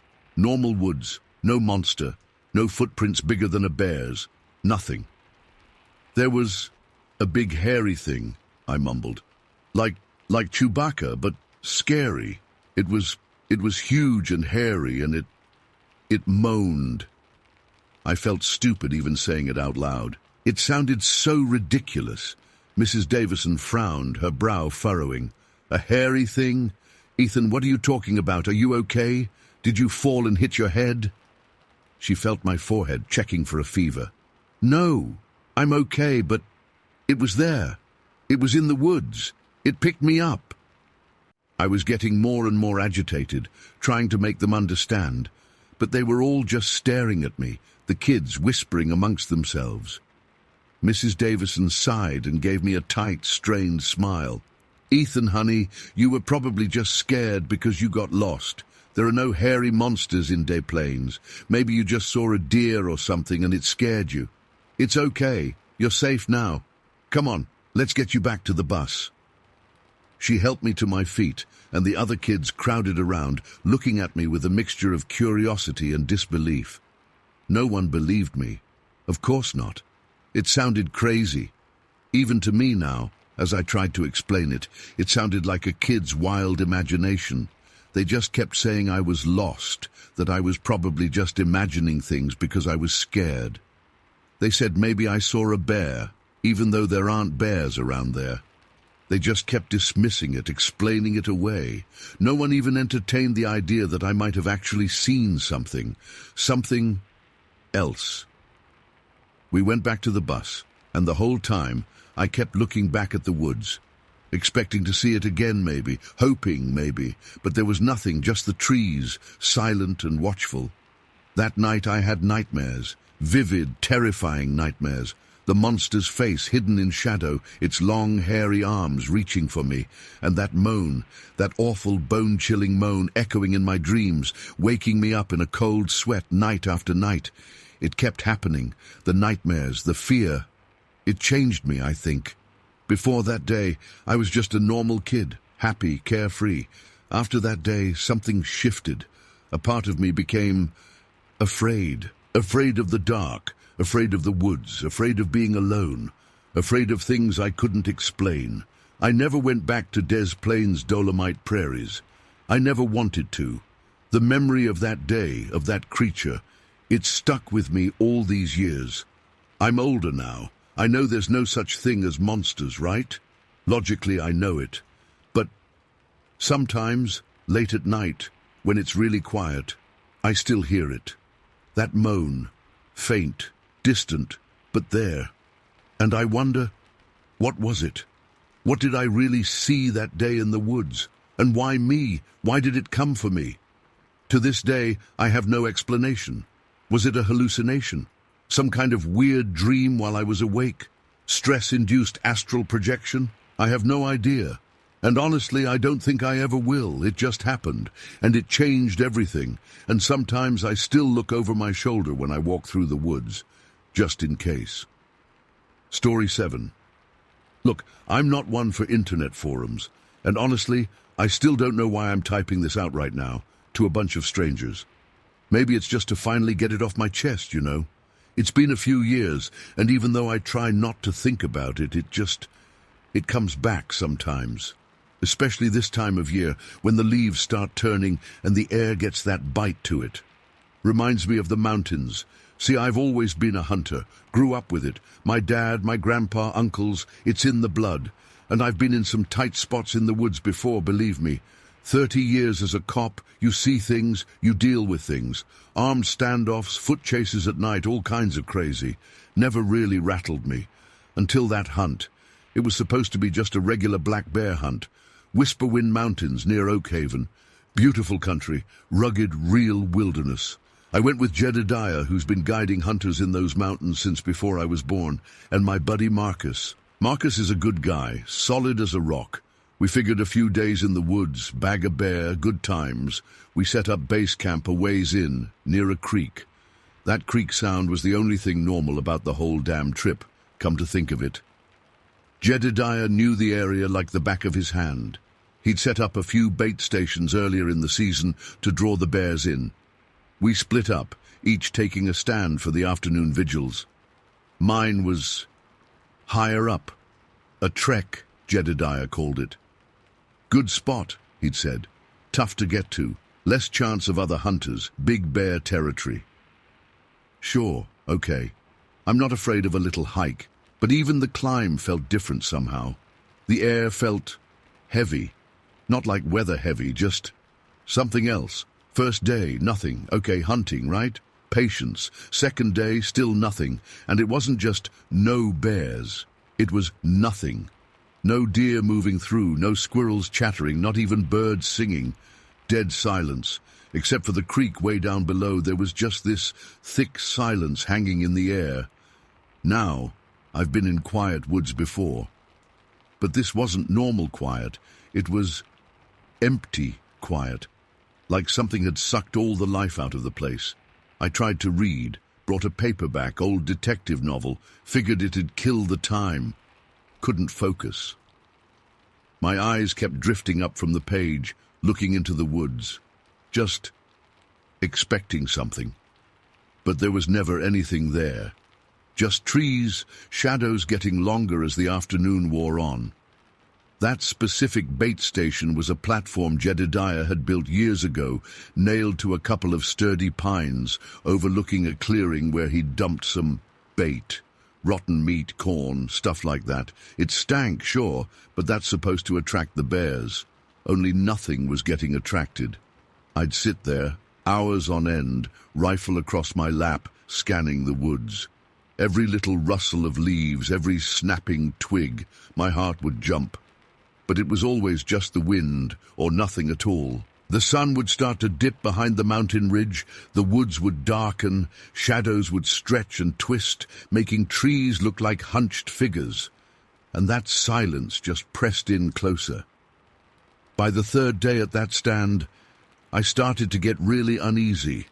It wasn't just the lack of animals, it was a feeling like I was being watched. Constantly, like there were eyes on me from the woods. And not just eyes, something else. It wasn't visual, you know? I never saw anything. It was purely a feeling, a prickling on the back of my neck, a cold spot in my stomach, like that deep-down instinct that screams at you something's wrong, something's dangerously wrong. I told myself it was nerves, hunter's jitters, isolation. But I've hunted alone plenty of times. I've spent nights in the woods by myself, never felt like this. This was different. This was primal. That afternoon, the third day, was the worst. The sun was starting to go down, painting the sky those bruised purple and orange colors, making the woods even darker and more shadowy. I was trying to read again, but the words were just blurring on the page. My senses were on high alert. Every little sound amplified in the stillness. I could hear my own heart pounding in my chest. Then it hit me, just like that. This wave, this sensation of being watched. But it wasn't just watched. It was studied. Like something out there was observing me, analyzing me. And it wasn't human. It wasn't even animal in a way I understood. My blood went cold, literally cold. I felt the hairs on my arms stand up. My breath hitched in my throat. And this fear, it was unlike anything I've ever experienced. Not the fear of a gun in your face or a car chase going wrong or anything rational. This was something deep inside me, something ancient and instinctual, screaming, "Get out!" I scanned the woods behind the bait station, my rifle coming up in reflex. Heart hammering so hard I thought it would explode. Just trees, shadows, darkness gathering, nothing visible. But the feeling, it was so intense, so overwhelming, like a physical weight pressing down on me. And the silence, it seemed to get even thicker, if that was possible. A silence that felt expectant, waiting. And then the panic set in. Not gradual, not building, just bam! Full-blown, icy terror. My hands started to shake. My legs felt weak. I had to get out of there. Now. I didn't think about bears, didn't think about logic, didn't think about anything except getting away from that place. I scrambled off that platform, almost tripping, heart pounding in my ears so loud I could barely hear anything else. I didn't even pack up my stuff. Left my book, my thermos, everything. Just grabbed my rifle and ran. I didn't run in a straight line. I was zigzagging through the trees, stumbling over roots, branches whipping my face. I kept looking back over my shoulder, convinced something was chasing me, but there was nothing. Just the darkening woods, the shadows stretching and twisting in the dying light. But the feeling, it was still there. The feeling of being watched, of being followed. Not closely, not like something was right on my heels, but at a distance, keeping pace, just there. The sound of the creek got louder as I got closer to camp. That familiar rush of water, the only natural sound in all that unnatural silence. It was like a lifeline. I burst into camp, breathless, sweating even though it was getting cold. Marcus and Jedediah were by the fire, making coffee. They looked up, startled. "Ethan, you okay?" Marcus asked, frowning. "You look like you've seen a ghost." I just stood there, panting, trying to catch my breath. Couldn't speak for a minute. "What happened?" Jedediah asked. His eyes narrowed like he already suspected something. Jedediah's seen a lot in those woods. "Something on the stand," I finally managed to say, my voice hoarse. "Something felt wrong, had to get out." They exchanged a look, not a look of disbelief exactly, more like understanding, a kind of grim recognition. "Bear trouble?" Marcus asked cautiously. I shook my head. "Not a bear. Didn't see anything, just a feeling like something was out there. Watching." Jedediah nodded slowly, his gaze distant, looking into the fire. "Some places are like that," he said quietly. "Some places just feel off." We didn't talk about it much more that night. I was too shaken to explain, and they didn't push. We ate dinner in silence, the fire crackling, the creek rushing. Even at camp, surrounded by the firelight, the woods outside the circle felt different, still silent, still expectant. I didn't go back to that stand. Told Jedediah I wanted to move to a different location. He didn't argue. We packed up the next morning, moved camp to a lower elevation, further away from that ridge. The rest of the hunt, well, it was just hunting. Normal. We saw deer, birds started singing again, the woods felt alive. Still didn't see any bears, but honestly I didn't care anymore, just wanted to get out of those mountains. We left a day early. Marcus asked me again, on the drive back, what had really happened up there. I still couldn't explain it. "Just spooked myself, I guess," I mumbled, not wanting to sound like a crazy person. He didn't press it, but I saw the look in his eyes. He knew it was more than that. Years later, maybe 5, 6 years, Marcus and I were at a barbecue, just shooting the breeze. Somehow, the conversation drifted to hunting, then to that trip in the Whisperwind Mountains. And out of the blue, Marcus says, "Remember that stand you were on? The high one?" "Yeah," I said, feeling a little chill even just hearing about it again. "Why?" He took a sip of his beer, then looked at me, serious. "You know," he said, "I felt it too. Not as strong as you maybe, because I wasn't there alone, but something was wrong in those woods, something around that area." I stared at him. "You felt it?" He nodded. "Yeah, that silence, the emptiness, and just an uncomfortable feeling, like we weren't alone, even when we were." I felt a weird mix of relief and dread wash over me. Relief that I wasn't crazy, that someone else had sensed it too. But dread because it confirmed that something was there. Something real. We talked about it for a while. He'd had his own strange experiences that week, little things he hadn't mentioned at the time. A branch breaking at night when there was no wind. A flash of movement at the edge of the firelight when he was alone on watch, things that he'd brushed off. But now he wondered. We both admitted that we'd felt this unspoken dread, this underlying sense of wrongness that permeated that part of the mountains. We hadn't talked about it then, didn't want to seem scared, I guess. Hunters aren't supposed to be scared in the woods. But we were. We both were. And we never went back to the Whisperwind Mountains. Not to hunt, not ever. I still don't know what it was. Bigfoot. Some kind of weird mountain spirit. Just something we can't understand. I'm a cop. I deal in facts, in evidence, in things you can see and touch. This was none of that. But I know what I felt. I know what Marcus felt. And I know deep down that there are things out there in the wild places that we just don't understand. Things that watch us, things that study us, things that make the woods go silent and the blood run cold. And sometimes it's better to just run and never look back. Because some doors, once opened, are better left closed. And some silences aren't meant to be broken. They're warnings. And that silence up in those mountains, it's the loudest thing I've ever heard. And I still hear it sometimes, in the quiet moments. A silence that makes you feel like you're being watched, even now, even here. And I can't explain it. I just can't. Story 8. It's been years, and honestly, even saying it out loud feels weird, like it's still not real, or like I'm going to jinx something. But I guess that's why places like this exist, right? To share stuff that messes with your head, stuff you can't really tell just anyone. This happened when I was maybe 13, around that age. We were visiting my mum's side of the family. They live in Arizona, in a cabin in Whisperwood Forest, near this small town called Pinewood.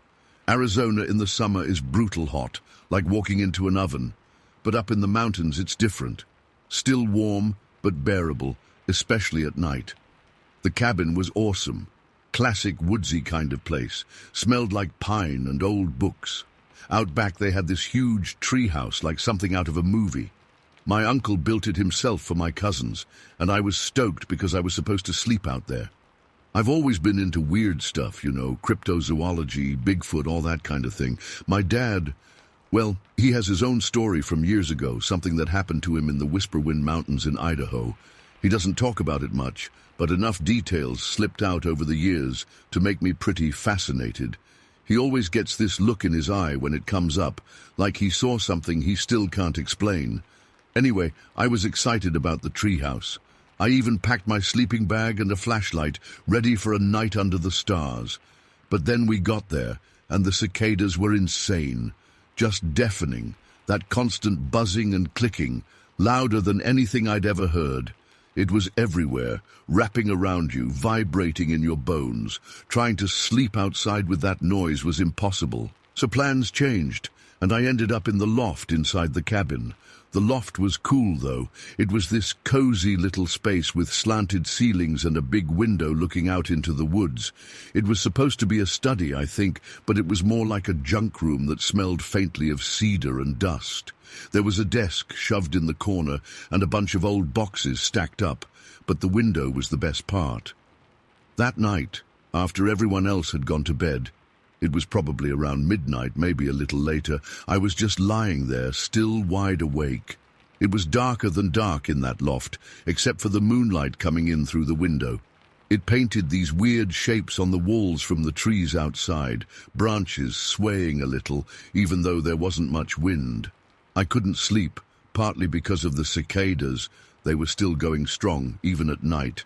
And partly because my mind was racing, thinking about Dad's story and just being in a new kind of remote place. I got up and went to the window just to look out. The moon was really bright, almost full. It cast everything in this silvery light, made the forest look both beautiful and kind of spooky at the same time. The trees were tall and dark, like black pillars against the paler sky, and the shadows were deep, really deep, like anything could be hiding in them. For a while I just stood there, staring out, The cicada noise was still there, but it was like my ears were starting to tune it out. Or maybe it was dying down a little bit. It was hard to tell. But the forest felt quiet underneath all that buzzing. A different kind of quiet than I was used to, like a waiting quiet. That's when I saw it. At first, I didn't even really register what I was looking at. My eyes were just kind of wandering around in the dark shapes beyond the edge of the lawn, where the real woods started. There was the cabin, then the little cleared area around it, then just trees, trees and more trees, going way back into the distance. And then movement. It was subtle at first, just a shift in the shadows, something darker moving against the dark backdrop of the pines. It was to the left, maybe 30 feet from the cabin, back in the second line of trees, like it was on the edge of the clearing, but still in the woods. My heart started to beat faster. I didn't know what it was, but something felt wrong, off. I leaned closer to the window, trying to see better. My breath fogged up the glass a little, and I rubbed it clear with my sleeve. And then I saw it again. This time, it was clearer. It wasn't an animal like a bear or a deer. It was shaped wrong, taller, way taller, upright. It was bipedal, walking on two legs.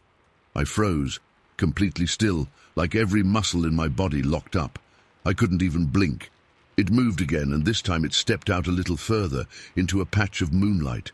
And I saw it properly, just for a few seconds, but enough. It was huge. Tall, like impossibly tall. I remember thinking it was at least 6 feet, maybe more, and that was just a guess in the dark. It could have been even bigger. It was hard to judge distances in the woods at night, but it was massive, and it wasn't like a person. It was thicker, broader.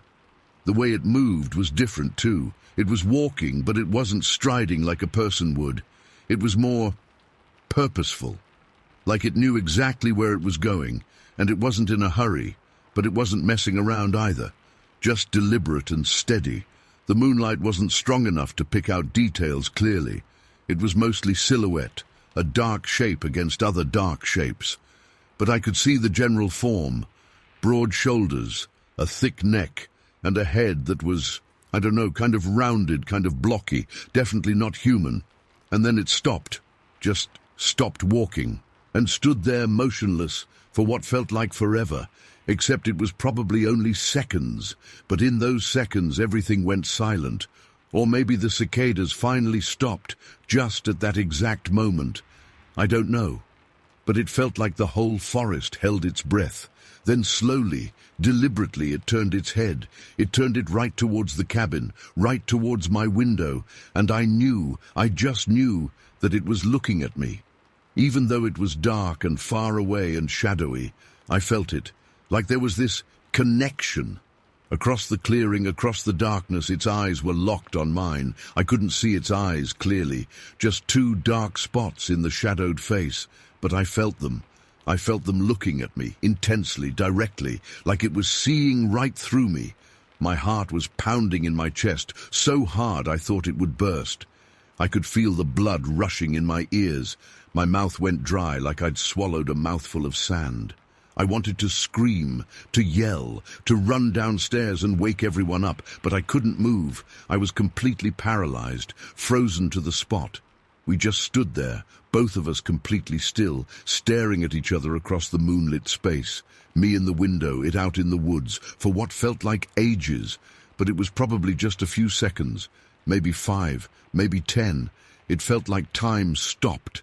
And then, just as suddenly as it had stopped, it moved again. It didn't run, it didn't jump, it didn't make any sudden movements. It just resumed walking, turned its body away from the cabin and kept going, deeper into the woods. Walked slowly, deliberately, back into the shadows. And then it was gone. Just like that. Vanished into the darkness between the trees. I stood there at the window, still frozen, staring at the spot where it had been, waiting for it to come back, waiting for it to move again, waiting for... I don't even know what I was waiting for, but it didn't. It was just gone. Slowly, the feeling started to come back into my limbs. My heart started to slow down, but it was still racing. My breathing was ragged, shallow. I felt cold, even though it was summer and warm in the loft. Cold and clammy. I finally managed to move. I backed away from the window slowly, keeping my eyes fixed on the woods, like it might suddenly reappear. I stumbled back to the bed and sat down heavily. My legs felt weak and shaky. I sat there for a long time, just breathing, trying to calm down, trying to make sense of what I'd just seen, trying to convince myself that I hadn't imagined it, that it was real. But it felt unreal, like a dream, a nightmare, something that couldn't possibly be real. I stayed awake for the rest of the night, staring at the ceiling, listening to every creak of the cabin, every rustle of leaves outside, waiting for something else to happen. But nothing did. The cicadas started up again, buzzing louder than ever, like they were laughing at me. When the sun finally came up and light started to filter through the window, everything looked different, normal, safe. The woods didn't look scary anymore, just trees. Regular trees. I went downstairs, feeling exhausted and wired at the same time. My mum and dad were in the kitchen making breakfast. Everything was bright and sunny and smelled like coffee and bacon.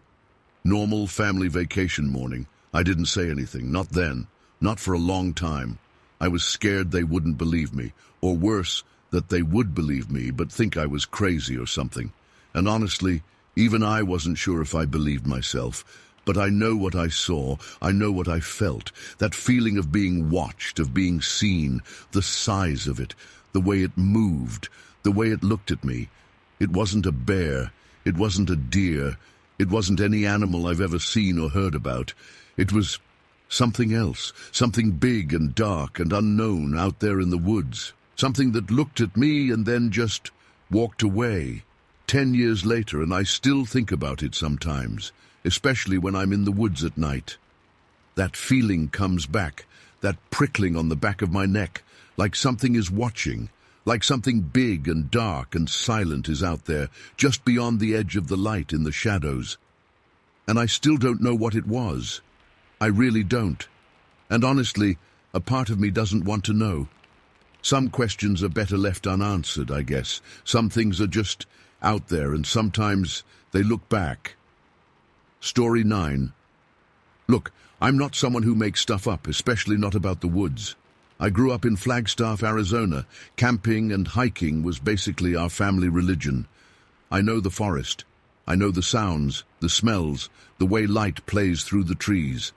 I've seen bears, mountain lions, coyotes, the usual Arizona wildlife.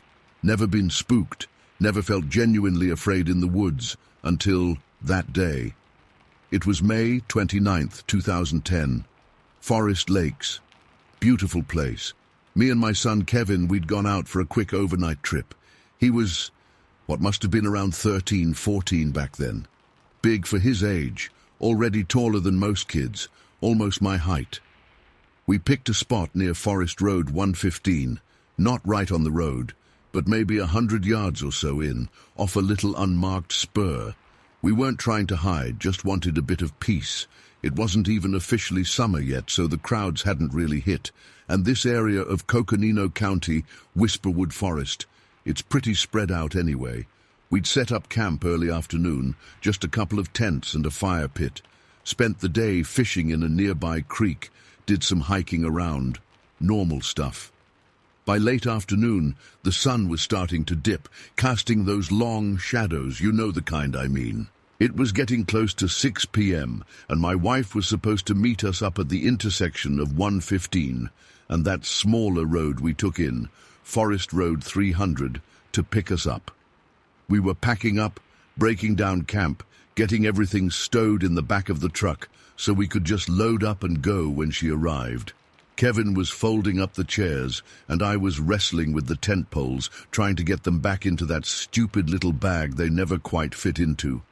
I was kneeling down, fiddling with a pole joint, and then I just straightened up, just like that. Something caught my eye. To my left, through a gap in the trees, maybe 15, 20 yards away, there was this thing, walking. It wasn't a deer, wasn't a bear, not anything I'd ever seen before in my life. Honestly, for a split second, my brain just short-circuited. I didn't understand what I was looking at. The trees were thick there, mostly pines and some junipers, but this gap, it was like a natural little window through the woods. And in that window, this figure was moving. It looked, at first glance, it was almost like a man. But then you registered the size. This thing was huge. I mean, seriously tall. And it was covered in something that looked like those ghillie suits soldiers wear, you know, for camouflage. But not neat and tidy. This was wild, like natural stuff, leaves, twigs, something dark underneath, all matted together. It was just walking, not running, not hurried, just this slow, deliberate stride. But the ground it covered with each step, it was unreal. It was like it was pacing itself, but each step ate up ground. And its arms, they were swinging, long arms, and they swung in rhythm with its legs, just like a person walks. But again, everything was exaggerated. The arm swing was wide, deliberate, and I saw its legs clearly separate, moving one after the other as it walked. Kevin saw it too. He'd stopped what he was doing and was just staring, his mouth hanging open a little. He looked at me, eyes wide. "Dad, what is that?" I didn't have an answer. I couldn't even process what I was seeing properly. My mind was scrambling, trying to find something, anything that could explain it. Hunter? No. Hunting season was closed weeks ago and wouldn't open again until fall. And who wears a ghillie suit in May? And who is that massive? And out here, miles from any marked trail. We'd barely seen another soul all day. We were way off the beaten path, and it wasn't carrying anything. No rifle, no backpack, nothing at all in its hands. Just walking, purposefully. But not towards us, not away from us. Just across. Across our line of sight. Like it was going somewhere specific, but didn't care if anyone saw it. The way it moved. That's what really sticks with me. It was so casual, so unhurried, like it owned the forest, like it had all the time in the world. No fear, no hesitation, just existing, walking. I watched it, frozen, for what felt like forever, but was probably only seconds, maybe 10, 15 seconds max. And then it was gone. It just walked into the thicker trees on the other side of that gap and vanished, just disappeared, like it had walked behind a curtain. Silence. Everything was suddenly dead silent. The usual forest sounds, birds chirping, breeze rustling the leaves, it was all gone. Just quiet, heavy quiet. Kevin was still staring at the spot where it had been. He was pale. He pointed. "Dad, it was huge." "I saw it," I said, my voice sounding weird like it was coming from someone else. "I saw it, Kev. I needed to try and rationalize it. Maybe it was just someone in a really elaborate costume." Even as I said it, I knew it was ridiculous. A costume that tall, that realistic, out here, for what? "Costume," Kevin scoffed. "Dad, did you see how big it was? It was like a monster." Monster. He said it. The word that had been lurking in the back of my own mind. I tried to stay calm for his sake and honestly for my own. Okay, let's just try to figure this out. How tall do you think it was?" He thought for a second. "Taller than you. Way taller. I'm 6 feet even. Solid 6 feet. So I got an idea." "Okay, come here." I walked over to the edge of the clearing, to where I'd seen it walk. "Stand here." I pointed to a spot where it seemed like it had been when I first saw it. "Stand right there." Kevin looked nervous, but he stood where I told him. I walked back a few paces, looking at him, trying to picture that thing again. And then it hit me. Kevin who was already nearing my height, barely came up to where I imagined that creature's shoulder would have been. Shoulder, not head. Shoulder. Jesus, I breathed out. Kevin, you're almost up to my chest. That thing, its shoulder was probably taller than you. Way taller. I made him stand right where I estimated the creature's feet had been. He stood there and I walked around him, trying to get a sense of the scale. It was horrifying. To be human in that suit, to be that tall, you'd have to be a giant. 7.5 feet tall, easy, maybe even taller. And it had moved so quickly despite that slow walk.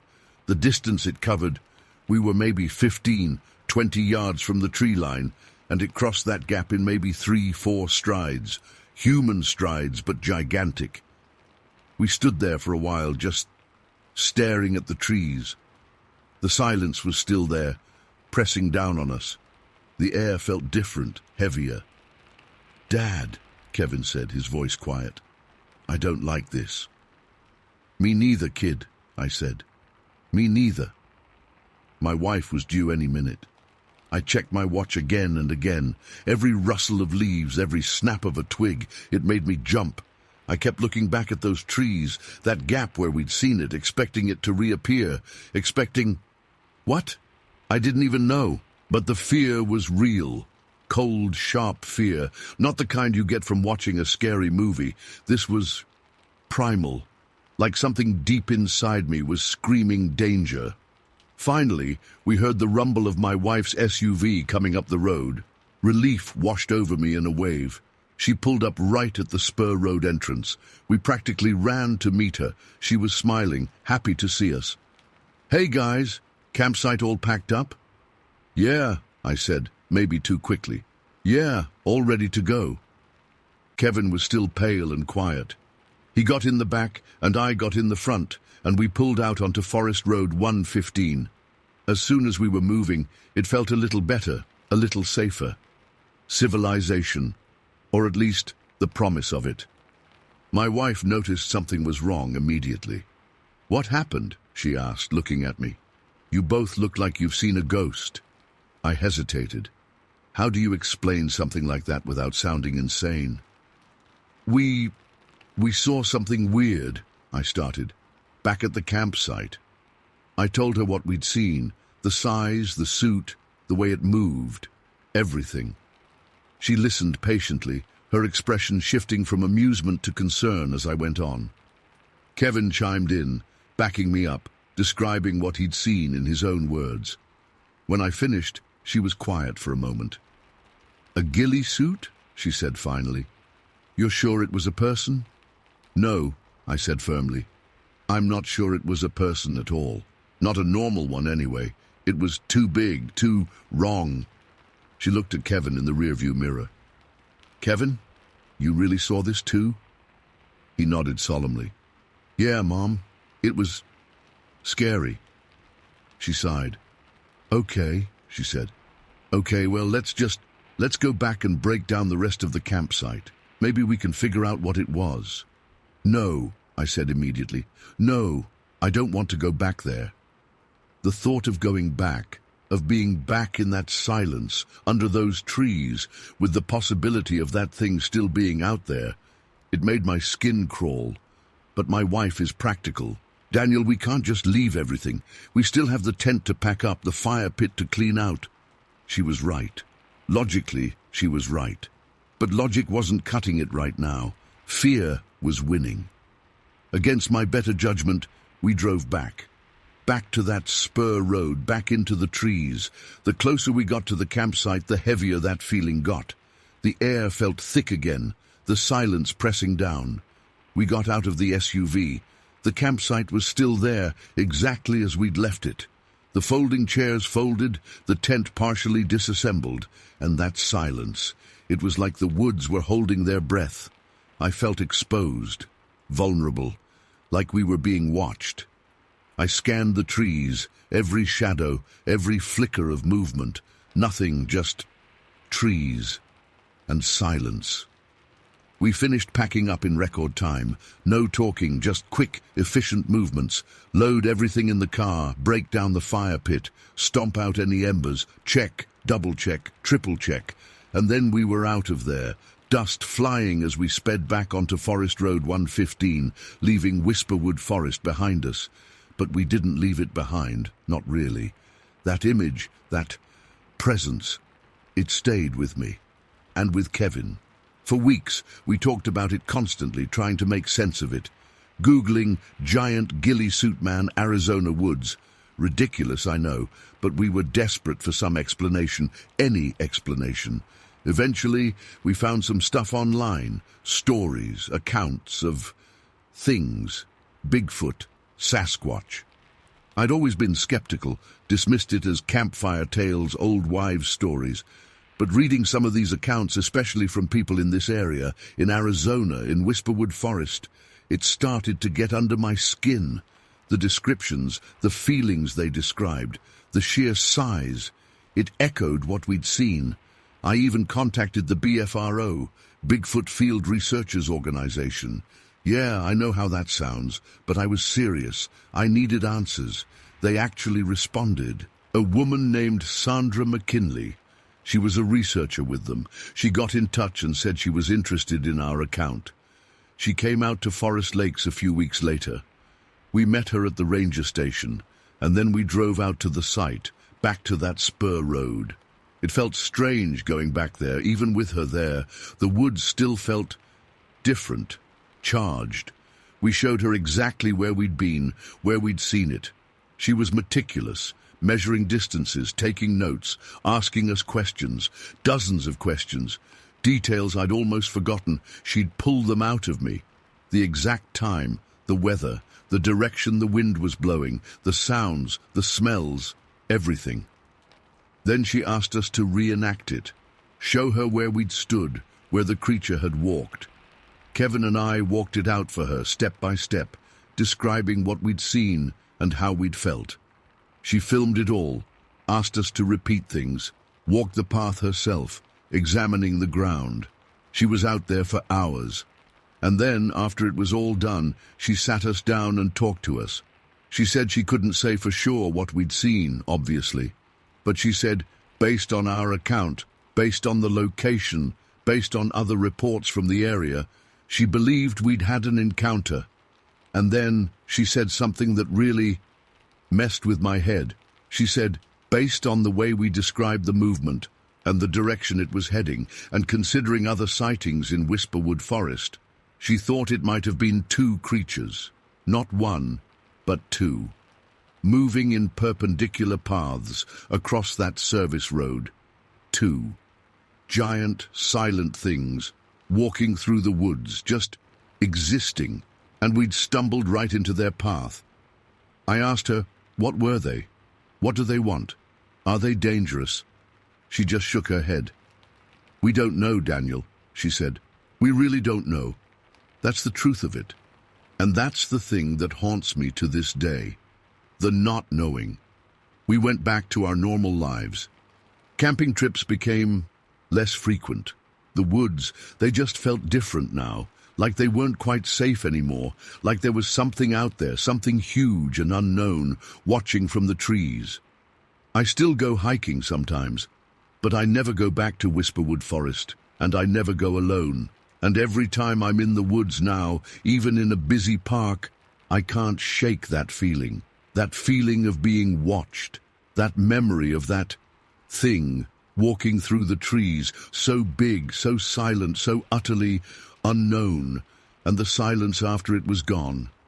That's what I remember most, the silence, like the woods themselves were holding their breath, waiting for something else to happen, and maybe, just maybe, they still are.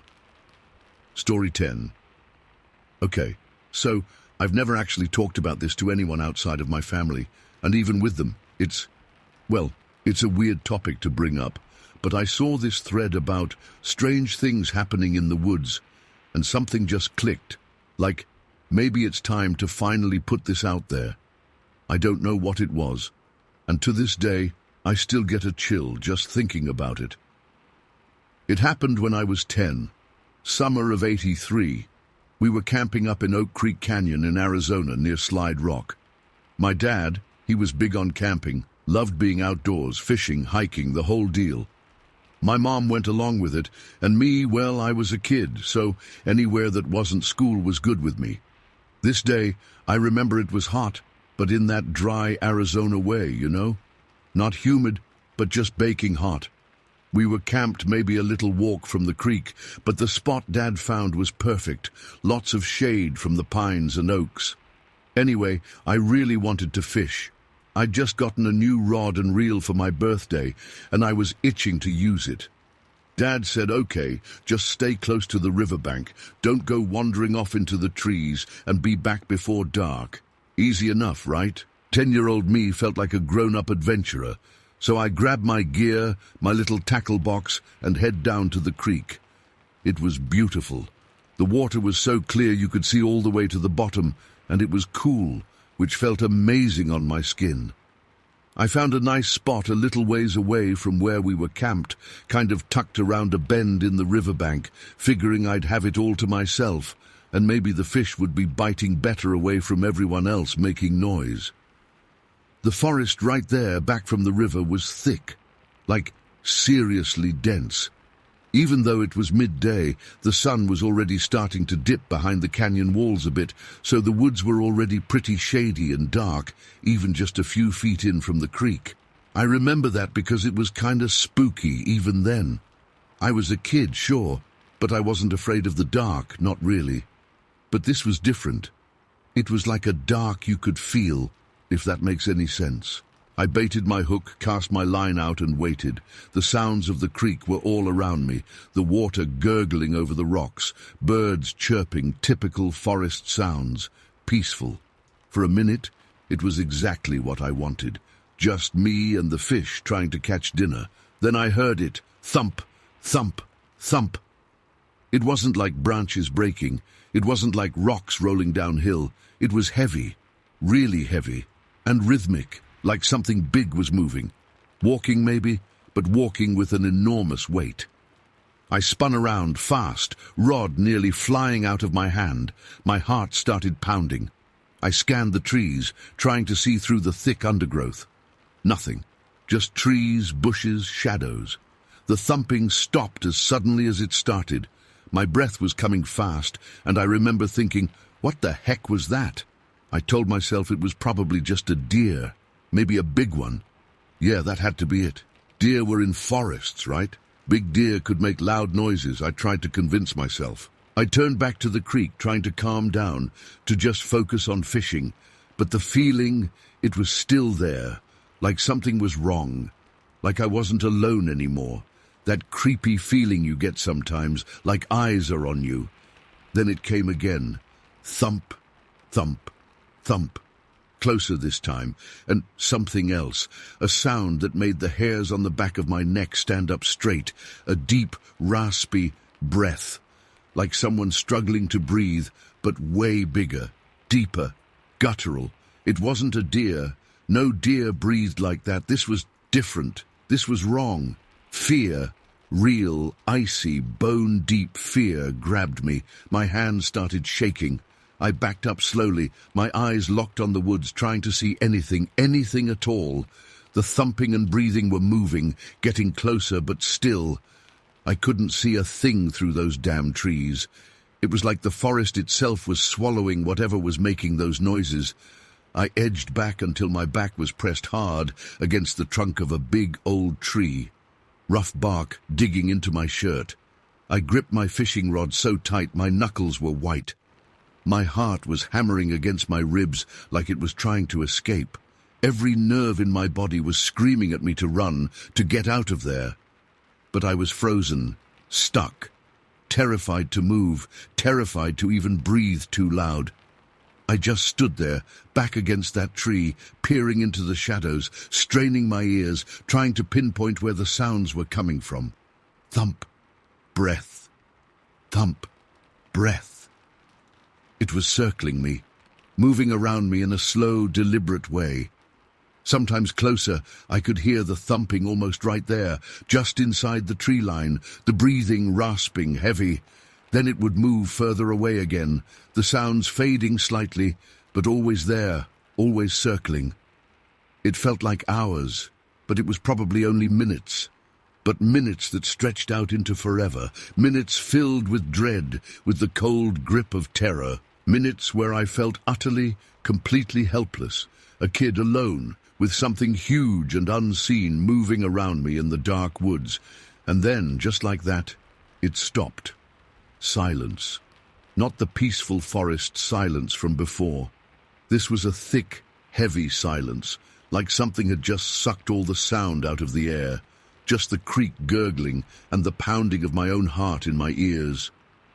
I stayed there, pressed against the tree, not moving, not breathing for what felt like even longer, waiting, listening. Was it gone? Had it just left?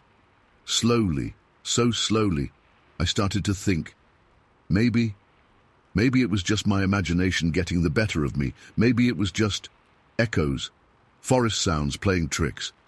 Yeah, that had to be it. I was just being a scared kid, embarrassed a little, but mostly just relieved. I took a deep breath, a shaky one, tried to tell myself to be brave, to act normal. I straightened up, loosened my grip on the rod a little. Just echoes, I mumbled to myself, trying to sound confident, even though my voice was trembling. I tentatively turned back to the creek, still glancing nervously at the woods every few seconds. Picked up my tackle box, rebaited my hook, tried to cast my line again. But it was no use. My hands were still shaking too much, and my focus was completely gone. Every rustle of leaves, every snap of a twig made me jump. I just couldn't shake the feeling of being watched, of something still being out there in the shadows, even if I couldn't hear it anymore. Then it started again. Same sounds. Thump, breath, thump, breath. This time, it was to my left, closer, and something moved, just at the edge of my vision, where the shadows were thickest. A flicker, a shift in the darkness. I whipped my head around, and for just a split second, I saw it. A shadow detaching itself from the shadows, a shape forming out of the darkness. Big, impossibly big, dark brown, almost black, shaggy, fur. That was the first thing that hit me. Thick, shaggy fur that seemed to ripple and sway, even though there was no wind. It was tall, taller than any man I'd ever seen. 6, 7 feet maybe, towering and broad, muscular. I just caught a glimpse of the bulk of it, the sheer size. It was moving away at an angle, not towards me, thank God, maybe 30, 35 feet away, and then gone, swallowed up by the trees, vanished, like it had never been there at all, just gone, leaving only the sound of my own ragged breathing and the roaring in my ears. I didn't wait. I didn't think. I just ran. I dropped my rod, dropped my tackle box, everything. Just turned and ran as fast as I could, back towards where I knew our campsite was. I burst through the trees and back into the clearing, heart pounding, lungs burning, tears stinging my eyes. My parents were there, sitting by the campfire, Dad sharpening his knife, Mom reading a book. Everything looked normal, peaceful, like nothing was wrong. I ran right to them, out of breath, gasping, pointing back towards the woods. Something in the woods. Big, scary. I couldn't even get the words out properly. They looked at me, surprised, a little concerned. Dad put down his knife. Mum lowered her book. Finn, what's wrong? What happened? I tried to explain, stumbling over my words, trying to describe the sounds, the shadow, the size, the fur. They listened, their faces growing more serious as I went on. Dad asked me to describe the sounds again, what I saw.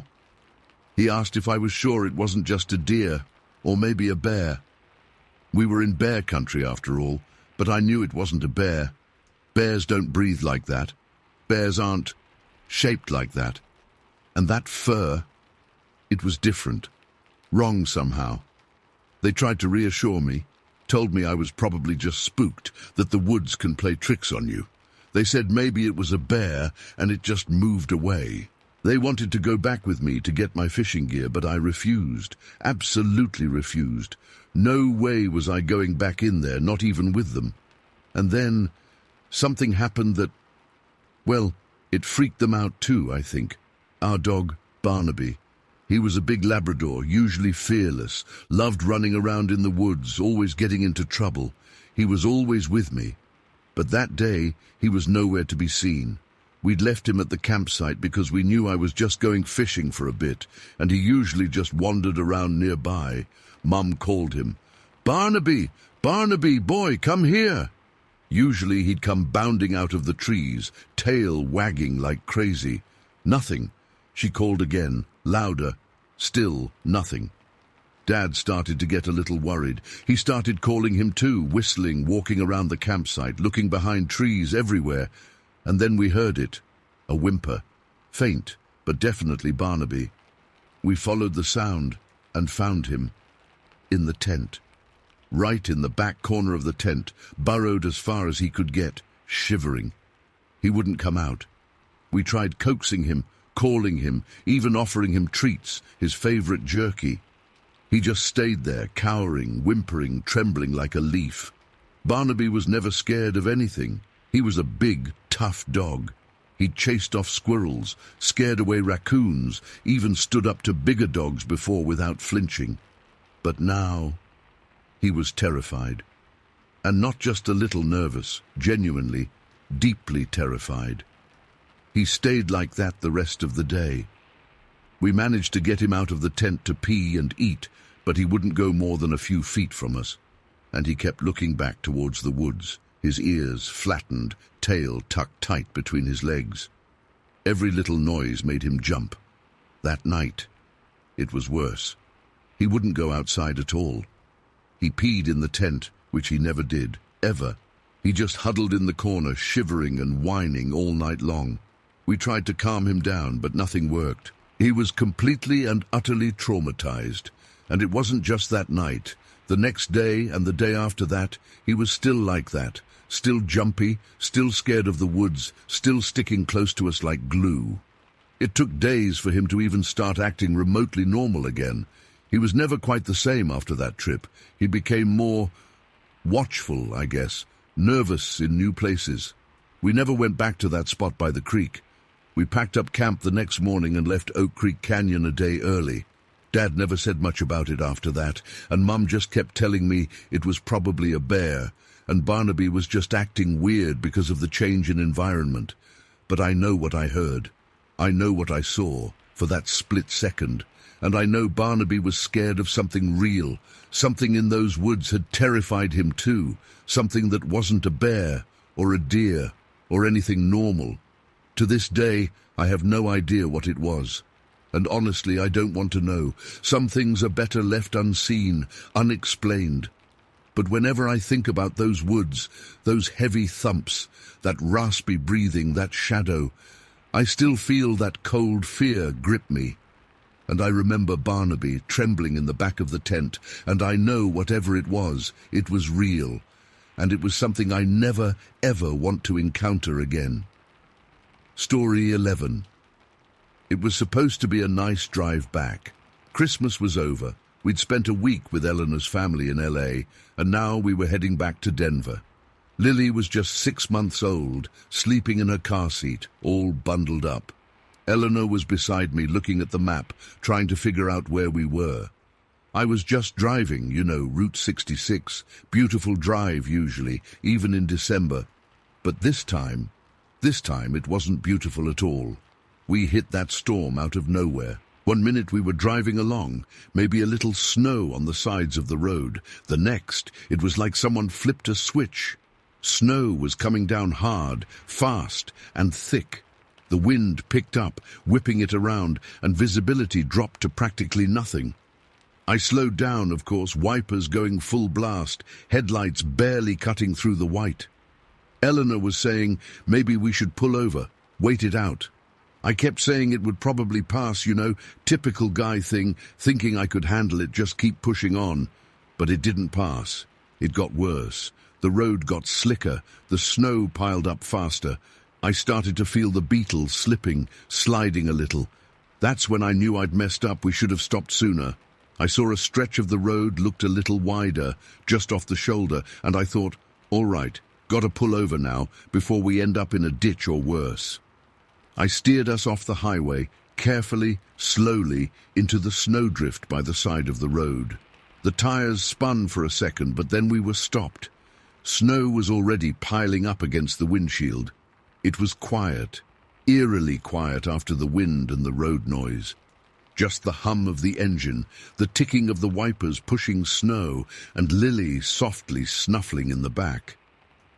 "Maybe we should have stayed in Flagstaff another night," Eleanor said, a little tense now, looking out at the blizzard raging around us. "Yeah, maybe," I said, feeling like an idiot. "But it'll pass. We'll just sit here, wait it out." I put the car in park, kept the engine running for the heater. It was getting cold fast. "Where even are we?" Eleanor asked, unfolding the map again. I lost track miles back. I reached up and switched on the rearview mirror light. That little dim bulb, the only light in the car other than the faint glow of the dashboard. I adjusted the mirror, trying to get a better look at the map. Route 66, Highway 40, mountainous area, northwest of Flagstaff, middle of nowhere, basically. And then I saw it, in the mirror. In that dim, weak light, it just appeared. A shape, dark, huge, moving fast, coming from behind the car, on the road. At first I didn't understand what I was seeing. My brain couldn't process it. It was just this big, dark blob rushing towards us.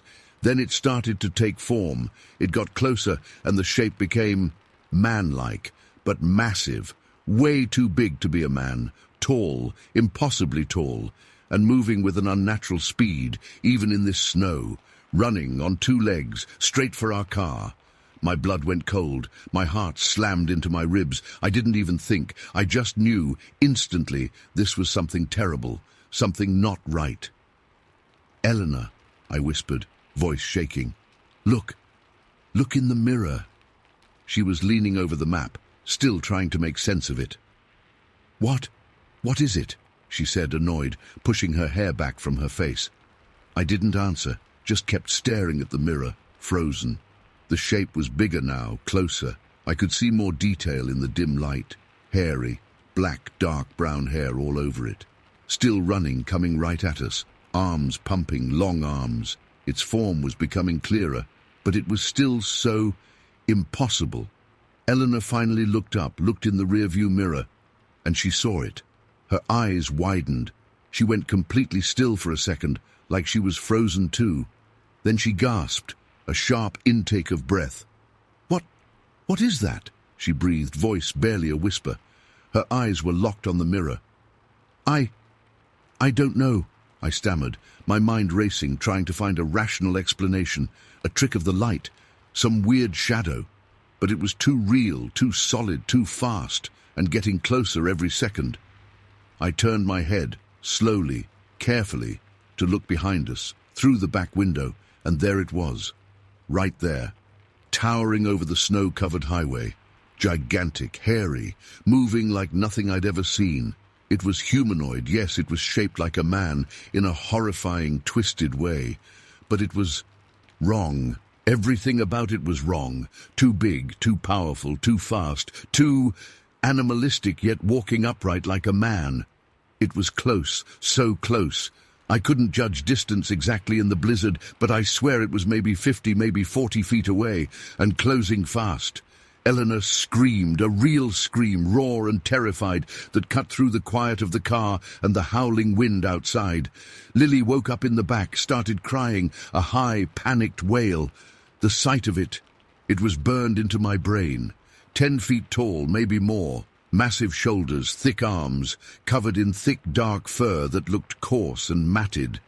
It moved with this incredible power, legs churning, arms swinging, its whole body eating up the ground between us. Against the white snow, it was this monstrous black shape, hurtling towards us with unbelievable speed. There were no other cars, no tire tracks in the snow except ours, leading off the road. Just the trees on either side of the highway, covered in snow, and this thing bearing down on us. We were completely alone. Fear like I'd never felt before exploded in me. Primal, gut-wrenching fear for my family, for Eleanor, for Lily. I didn't care about anything else, just getting them out of there, out of reach of that monster. I didn't even think about analyzing it, about trying to understand what it was. There was no time for that. Just pure, desperate instinct to survive, to protect them. I slammed the gear shift into drive, foot down on the accelerator. The engine roared, the tires spun again, digging into the snow. Then finally, grudgingly, we started to move. Slowly at first, agonizingly slowly. The beetle was struggling in the deep snow, fishtailing, lurching forward inch by inch. I glanced in the rearview mirror again. It was still coming, relentlessly, still running, still closing the distance. "Hold on!" I yelled at Eleanor, gripping the steering wheel tight, knuckles white. She was clutching Lily to her chest, tears streaming down her face, but she nodded, her eyes wide with terror. The tires finally caught better traction, and we started picking up speed. Slowly, agonizingly slowly, but we were moving, away from it. I kept my foot floored, pushing the beetle as hard as it would go. It was bucking and bouncing in the snow, struggling, but it was moving. We were gaining speed, bit by bit. But so was it. I kept checking the mirror, my heart hammering against my ribs like a trapped bird. It was still there, still chasing us. It wasn't giving up. It was keeping pace with the car, even in this deep snow. That couldn't be right. Nothing that big should be able to move that fast, especially not in these conditions. I pushed the accelerator harder, willing the little engine to give me more power. We were doing maybe 30, 35 now, still fishtailing a little, but moving forward, faster. I risked another glance in the mirror. It was still there, closer than I wanted it to be. Maybe 15 feet behind us now, I guessed. Still running, still closing. It was like something out of a nightmare, a slow-motion chase scene where the monster is always just a step behind, no matter how fast you run. Then, for a split second, the wind died down, the snow eased just a tiny bit, and I saw it clearly. Not just the shape, but details. The fur was matted, yeah, but long, thick. Its face, I only got a glimpse, but it was broad, flat nose, heavy brow ridge, dark eyes that seemed to glow faintly in the snow. And its teeth, I saw teeth, long, yellowish, like fangs. Even from that distance I could see them, and then the most terrifying thing, it raised its arms, both arms, straight up above its head. Not like it was surrendering, not like it was cheering. It was like a display of power, a terrifying primal display, like it was showing us what it could do, what it was capable of. That image seared itself into my mind. The size, the strength, the sheer menace of it. Arms raised, silhouetted against the white snow, a creature out of legend, out of the darkest parts of human fear. Adrenaline surged through me, a cold, desperate wave. I pushed the pedal even harder, willing the car to go faster, faster, faster. We had to get away. We had to outrun it. Miraculously, the beetle responded. Maybe the snow was getting a little shallower, or maybe we just got lucky. But we started to pull away.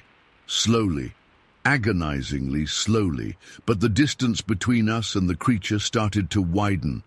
40 miles an hour, then 45. We were bouncing and swaying, the engine screaming, but we were moving faster now. I kept my eyes glued to the road, just glancing in the mirror every few seconds. The shape in the mirror was getting smaller, receding. It was still running, still pursuing, but we were putting distance between us. 50 miles an hour, 55. The beetle was shaking, rattling, but it was going. We were actually getting away. The creature in the mirror was getting smaller, smaller, until finally it was just a dark speck against the white. Then it disappeared completely. Gone, vanished into the blizzard. I didn't slow down. I kept driving, foot still on the floor, until my legs started to cramp. I drove like a maniac, not even thinking about where we were going, just putting miles between us and that place. I drove until my hands were shaking so badly I could barely grip the wheel, until my eyes burned from staring at the road, until I was just exhausted, drained, empty. Finally, hours later, When the storm started to ease a little, when the snow thinned and I could see other cars on the road again, only then did I dare to slow down. I pulled over to the side of the road, my body trembling, every muscle aching. Eleanor was still white as a ghost, cradling Lily, who had finally fallen back asleep. She looked at me, eyes hollow with fear. What was that, Richard?" she whispered, voice hoarse. I just shook my head. I didn't know. I still don't know. I was a Navy vet, seen some things in my time. I thought I was a rational guy, a skeptic about all that. Bigfoot stuff, all those stories. I laughed at them, used to call people who believed in that stuff crazy. But I saw it. We both saw it. On that highway, in the snow. There was no mistaking what we saw. It was real. Terrifyingly real. We didn't talk about it much after that. Couldn't talk about it. What could we say? Try explaining that to anyone. They'd think we were insane. So we just didn't. We buried it. Tried to forget. But I haven't forgotten. I can still see it clear as day in my mind. That massive shape in the rearview mirror, those dark eyes, those raised arms against the snow, the raw animal terror of it. I still drive Route 66 sometimes, but I never drive that stretch of Highway 40 again, never in winter, never after dark, and I always check my rearview mirror. Always. Even now, years later. Because sometimes, when I look in the mirror, in the dim light, just for a second, I think I see it again. Just a fleeting shadow, a movement in the dark, and that same cold, primal fear washes over me, just like it did that night. And I know deep down that whatever we saw out there that night, it's still out there, somewhere, waiting. Story 12. Okay, so, listen, I'm not sure where else to put this, and maybe some of you guys have seen things you can't explain either, right? That's why I'm here. This happened years ago, like way back in '89. I was just a kid, still in high school. Fall in upstate New York is something else, you know? That crisp air that just bites a little when you breathe in. The leaves going nuts with color. That year it was crazy beautiful, but it also ended up being the weirdest day of my life. Me and my brother Eric, he's younger than me, and 4 other guys, we went out hunting for deer. We were heading to Butler Pond in Warren County. I knew the area a bit. We got up before the crack of dawn, freezing cold in the pre-morning dark, loading up gear into Dad's old station wagon. You could smell the fall in the air even then, that damp leaf smell mixed with the exhaust from the car. Excitement buzzing around, you know, how it is before a hunt. Everyone talking, joking around, trying to act like they weren't freezing their butts off. We get to Butler Pond, just as the sky's starting to lighten up, that hazy pre-dawn glow. Butler Pond isn't really a pond, more like a small reservoir. It's this flat, still piece of water tucked back in the woods, used for the city water supply or something. Surrounded by thick woods, real dense stuff. We split up like we always did. Everyone figuring they'd have better luck alone. The plan was to meet back at the cars around lunchtime. I decided to take a dirt road that I knew of, figured it'd lead me around the far side of the reservoir, good deer territory supposedly. The road was barely more than a track, all ruts and loose stones crunching under my boots. The air was still and silent, that kind of quiet that feels heavy, just the sound of my own boots and my breath puffing out white in front of me. After maybe a half hour of walking, the road opened up and I could see the pond through the trees. It was still misty, that morning fog clinging to the water and the edges of the woods. Real peaceful looking, reflecting the dawn light kind of silvery grey. I stopped there just to catch my breath for a second and scan the tree line like you do. That's when I saw it. Across the pond, on the opposite bank, it was standing there. Right at the edge of the water. It was huge, like impossibly big. My first thought instantly was bear, black bear. We got them around there. But this was different.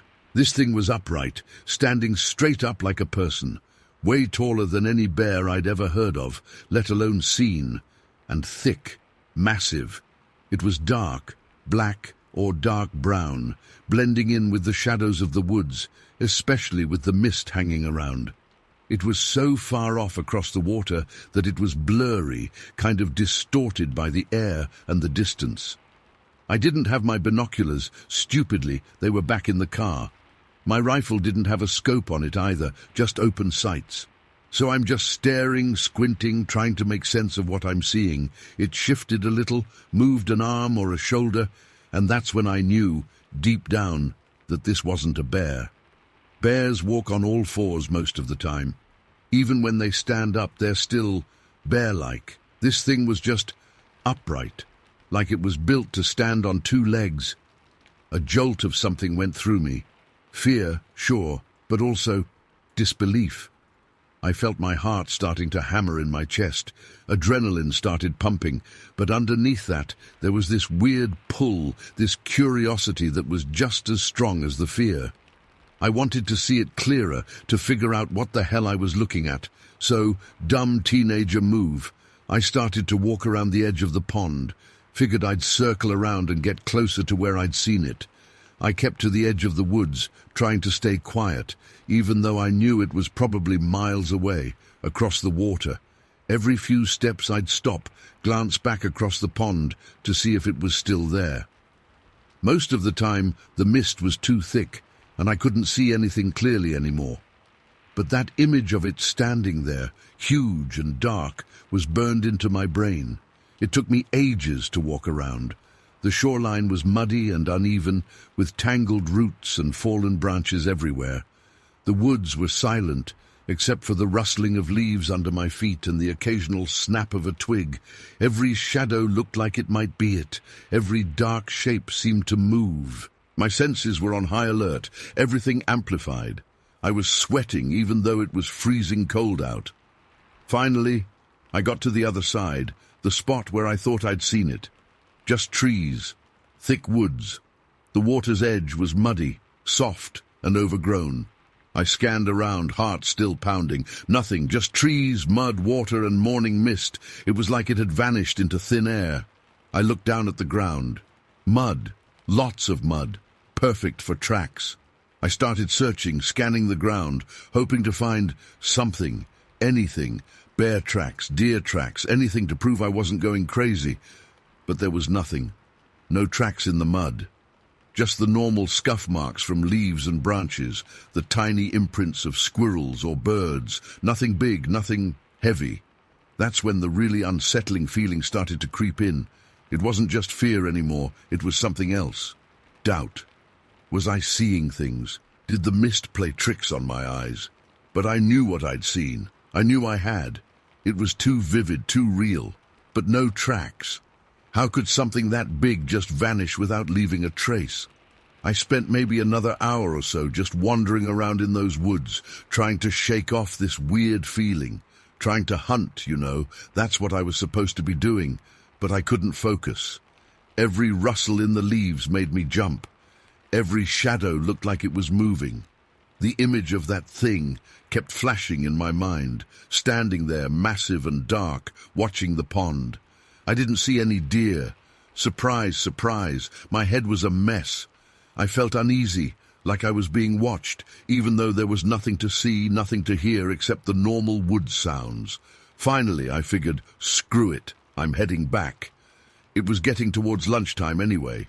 I started walking back towards the road, trying to put it all out of my head, telling myself I was just tired or spooked by a big shadow, something logical. But the logic didn't stick. Deep down, I knew I'd seen something real, something I couldn't explain. I got back to where we'd parked the cars. Eric was already there, leaning against our car, looking kind of shaken up himself. The other guys weren't back yet. I could tell something was up with him the moment I saw his face. He looked pale, eyes wide. "Dude, you okay?" I asked, throwing my rifle in the back of the station wagon. He just nodded, kind of slow. Yeah, I'm... Something happened. His voice was quiet, almost a whisper. "What? Deer run out on you, miss a shot?" I tried to joke, lighten the mood a little. He shook his head. "No, it wasn't a deer, Dale. It was... He trailed off. like he couldn't find the words. "Come on, spit it out." I was starting to get a little impatient. Maybe he'd seen a bear, too. Maybe we'd both been spooked by the same bear and just hadn't realized it. He took a deep breath. I think I saw Bigfoot. I just stared at him. Bigfoot. Eric was always into that kind of stuff. Cryptozoology, weird creatures, all that. He used to read those books, the cheesy ones with blurry photos and crazy stories. I always thought it was a joke. "Bigfoot?" I repeated, trying not to laugh, but a little bit of laughter still crept into my voice. "Seriously, Eric?" He looked at me, and his face was dead serious. No joking around in his eyes. "I'm not kidding, Dale. I really saw it." "Where?" I asked, still skeptical, but that feeling of unease from the pond started creeping back up. "Right here," he said, gesturing with his hand. "Right on the road. I was just leaning against the car, waiting for you guys to get back, and it just came out of the woods." He pointed to the woods right across the road from where we were parked, the same woods that went down towards the reservoir. It just walked out of the trees, crossed the road, and went up into the woods on the other side. Just walked. "Walked?" I asked, my voice getting quieter now. The laughter was gone. That cold feeling from the pond was spreading through me. "Yeah, on 2 legs, tall, Dale. Jesus, it was tall, and covered in fur, dark fur, like those pictures in those books. Bigfoot." He looked genuinely freaked out. Not like he was making it up, not like he was pulling my leg. He was actually scared. "Did you get a good look at it?" I asked, my heart starting to pound again, that heavy, thudding feeling. "Yeah," he said, his voice still shaky. "I saw it clear as day. It wasn't that far away, maybe 30 yards. It was quick, but I saw it. I know what I saw." 30 yards, broad daylight, just crossing the road. My mind was racing. Could it be? Could we both have seen the same thing? Different places, different times, but the same kind of thing? Then it hit me. The thing I'd seen at the pond. Standing upright, massive, dark. The way Eric was describing it, it fit. It fit too damn well. My skepticism just crumbled, melted away. I remembered that feeling at the pond, that primal fear, that sense of something huge and unknown watching me from the shadows. And then Eric's story, right here, right now, just hours later in the same woods. It couldn't be a coincidence, it just couldn't. I swallowed hard. "Eric," I said, my voice barely above a whisper. "Listen, don't tell the others. Don't say anything to anyone. They'll laugh at you, they'll think you're crazy." He nodded, looking relieved. "Yeah, I know, I wasn't going to tell anyone, but I had to tell you." "Good," I said. "Good. Don't tell anyone. Promise me." He promised. And we didn't tell anyone. Not then, not ever. We just kept it to ourselves, this weird shared secret. The others came back, no deer, complaining about the cold, nothing out of the ordinary. We packed up, drove home, and went back to our normal lives. Except nothing was ever really normal again. Not for me, not for Eric. We knew something was out there. Something big, something unknown. We'd both seen it, different places, different times, but the same day, the same woods, the same thing. Years went by, years and years. Life moved on. High school, college, jobs, families. But that day at Butler Pond, it stayed with me. In the back of my mind, always there. That image of it at the pond, Eric's story about it crossing the road. It never went away. I never talked about it. Not to anyone. Not even to Eric, not really. It was like we both knew, without having to say it. We had this silent understanding, this shared experience that no one else could touch. But a few years back, something changed. I was talking to Eric on the phone, just catching up, family stuff, work. And somehow the conversation drifted back to hunting, and then, out of nowhere, it just came out. "Remember that time at Butler Pond?" I asked him, kind of quiet, almost like I was afraid to even say it out loud after all those years. There was a pause on the other end of the line. Then Eric said, Yeah, I remember. His voice was different, serious. You really saw it, right? I asked. You weren't making it up. Dale, he said, I swear to God I saw it. I know what I saw. It wasn't a bear. It wasn't a deer. It was Bigfoot. And then, for the first time, I told him about what I saw at the pond that morning. About the figure standing across the water, the size of it, the way it moved, the way it disappeared without a trace. I told him everything, exactly as I remembered it. Everything I'd kept bottled up inside for all those years. He listened, didn't interrupt, didn't laugh, didn't say anything. When I was done, there was just silence for a minute. Then he spoke, his voice low and steady. Dude, he said, that's exactly what I saw too. And that was it. That's all he said. But it was enough.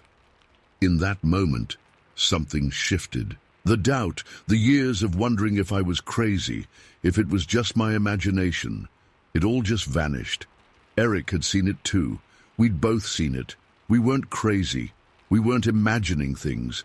Something real was out there, something unexplained, something else at Butler Pond, in those woods. And to this day, I can't explain it.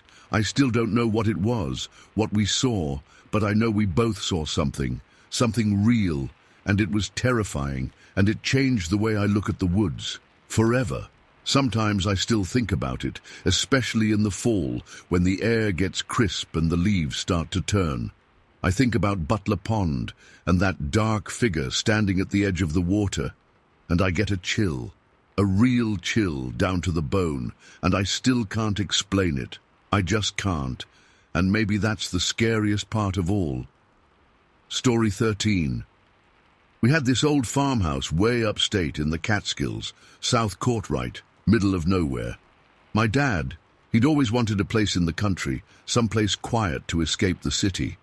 My mom liked the idea too, I guess, the idea of weekends surrounded by trees and fresh air. For me and my brother Ben, it was okay, at first. The drive was brutal, especially on Friday nights after school. 4 hours, minimum, snaking up those dark, winding roads once you got off the highway. We'd usually get there late, like around 9-10 at night, and the house would be freezing because we kept the heat off during the week. It was an old house, like really old drafty windows, creaky floors, the whole shebang. Charm, they called it. This particular time it was October. Late October, so everything was brown and grey and kind of dead outside. The air was already biting cold, that damp, upstate cold that gets right into your bones. We'd driven up late like usual Friday night. Mom made us sandwiches in the car, so when we got there, we just sort of dumped our stuff, threw on sweaters, and went straight into the kitchen to eat. The kitchen was the coziest room in the house, probably the only one that felt genuinely warm, even when the heating hadn't kicked in yet. It had these big windows, old ones with wavy glass, that looked out over the backyard. Backyard's probably not the right word. Back of the house faced down this steep slope, almost a cliff really, dropping down to a little creek at the bottom. You couldn't really see the creek at night, just hear it, this low, constant murmur of water, especially when it was quiet. Me and Ben were at the kitchen table, wolfing down our sandwiches. Peanut butter and jelly for him, turkey for me, I think. Nothing special. The kitchen light was on, just the overhead one, casting this bright, yellowy light over everything. It made the windows look black as pitch outside, reflecting back at you if you got too close. I was facing the windows. Ben was across from me, with his back to them. I remember chewing on my sandwich, looking out into the darkness. Not really looking at anything specific, just kind of staring off into space, you know, thinking about nothing much, probably homework or whatever dumb thing was on TV the night before. Then I saw it. At first, I thought maybe my eyes were playing tricks on me. That wavy glass in the old windows always did that, made things look distorted.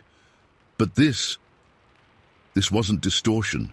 It was there, right outside the window, pressed right up against the glass. A face. just a face, and it was huge, colossal. I mean, the window was a decent-sized kitchen window, and this thing filled it completely. My breath hitched. I froze, mid-chew, sandwich halfway to my mouth. It was so close, closer than anyone could ever be and still be outside, maybe 12 feet max from where I was sitting at the table, illuminated perfectly by the kitchen light. It wasn't human, not even close, broad and flat, like it was pressed from clay and then flattened out with a rolling pin. The skin, if it was skin, was weird, thick, leathery, like old bark, but stretched tight. It was hard to tell in the light, but it seemed kind of rough, uneven texture. And the brow, God, the brow. It was massive, like a solid ridge of bone jutting out over its eyes, casting the top half of its face in deep shadow. I couldn't see its eyes clearly at first, just dark shapes under that heavy brow. There was no neck. That's the first truly bizarre thing I registered. No neck at all, just face and then shoulder. I could see something wider than the window frame itself, just these massive sloping things on either side of its face, filling the whole window top to bottom, side to side. Shoulders. They had to be shoulders, but they were enormous, unbelievably wide. Like the whole thing was just a giant muscular wall pressing up against our window. And the fur, orange, bright, shockingly orange. Not like a fox orange or a rusty, dull orange. This was vibrant, almost fluorescent, like somebody had taken a can of spray paint and gone to town on a bear. Thick, coarse-looking fur, just matted all over this thing. I still hadn't blinked. I was just staring, locked, completely unable to move, to breathe, to even think properly, just staring at this face in the window. And then, slowly, those dark shapes under the brow, they shifted, and I realized they were eyes, and they were staring back, intensely, unnervingly. No expression, just looking, straight at me. That's when it hit me.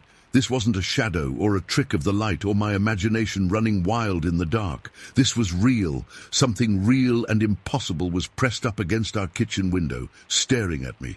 And that's when I screamed, not just a little yelp, a full-blown, lung-bursting scream. It tore out of me, raw and terrified. I don't even think I knew I was going to scream until it was already happening. I jumped back from the table, chair scraping loud on the linoleum floor, pointing, shaking, making these choked noises I didn't even recognize as my own voice. "Ben! Ben! Window! Look! Window!" He jerked around, startled by my scream, sandwich falling out of his hand and landing on the floor with a splat. He looked at me, confused for a split second, then followed my shaking finger to the window, and he saw it too. His eyes went wide, wider than I'd ever seen them. He made this high-pitched, choked sound, halfway between a gasp and a sob. He scrambled back from the table, banging into his chair and knocking it over with a clatter. What is that?" he stammered, voice trembling. I don't know," I gasped, still pointing, still shaking. My heart was hammering in my chest, so hard I felt like it was going to explode. My hands were cold, clammy, starting to shake uncontrollably. We were both just staring at the window, paralyzed by terror.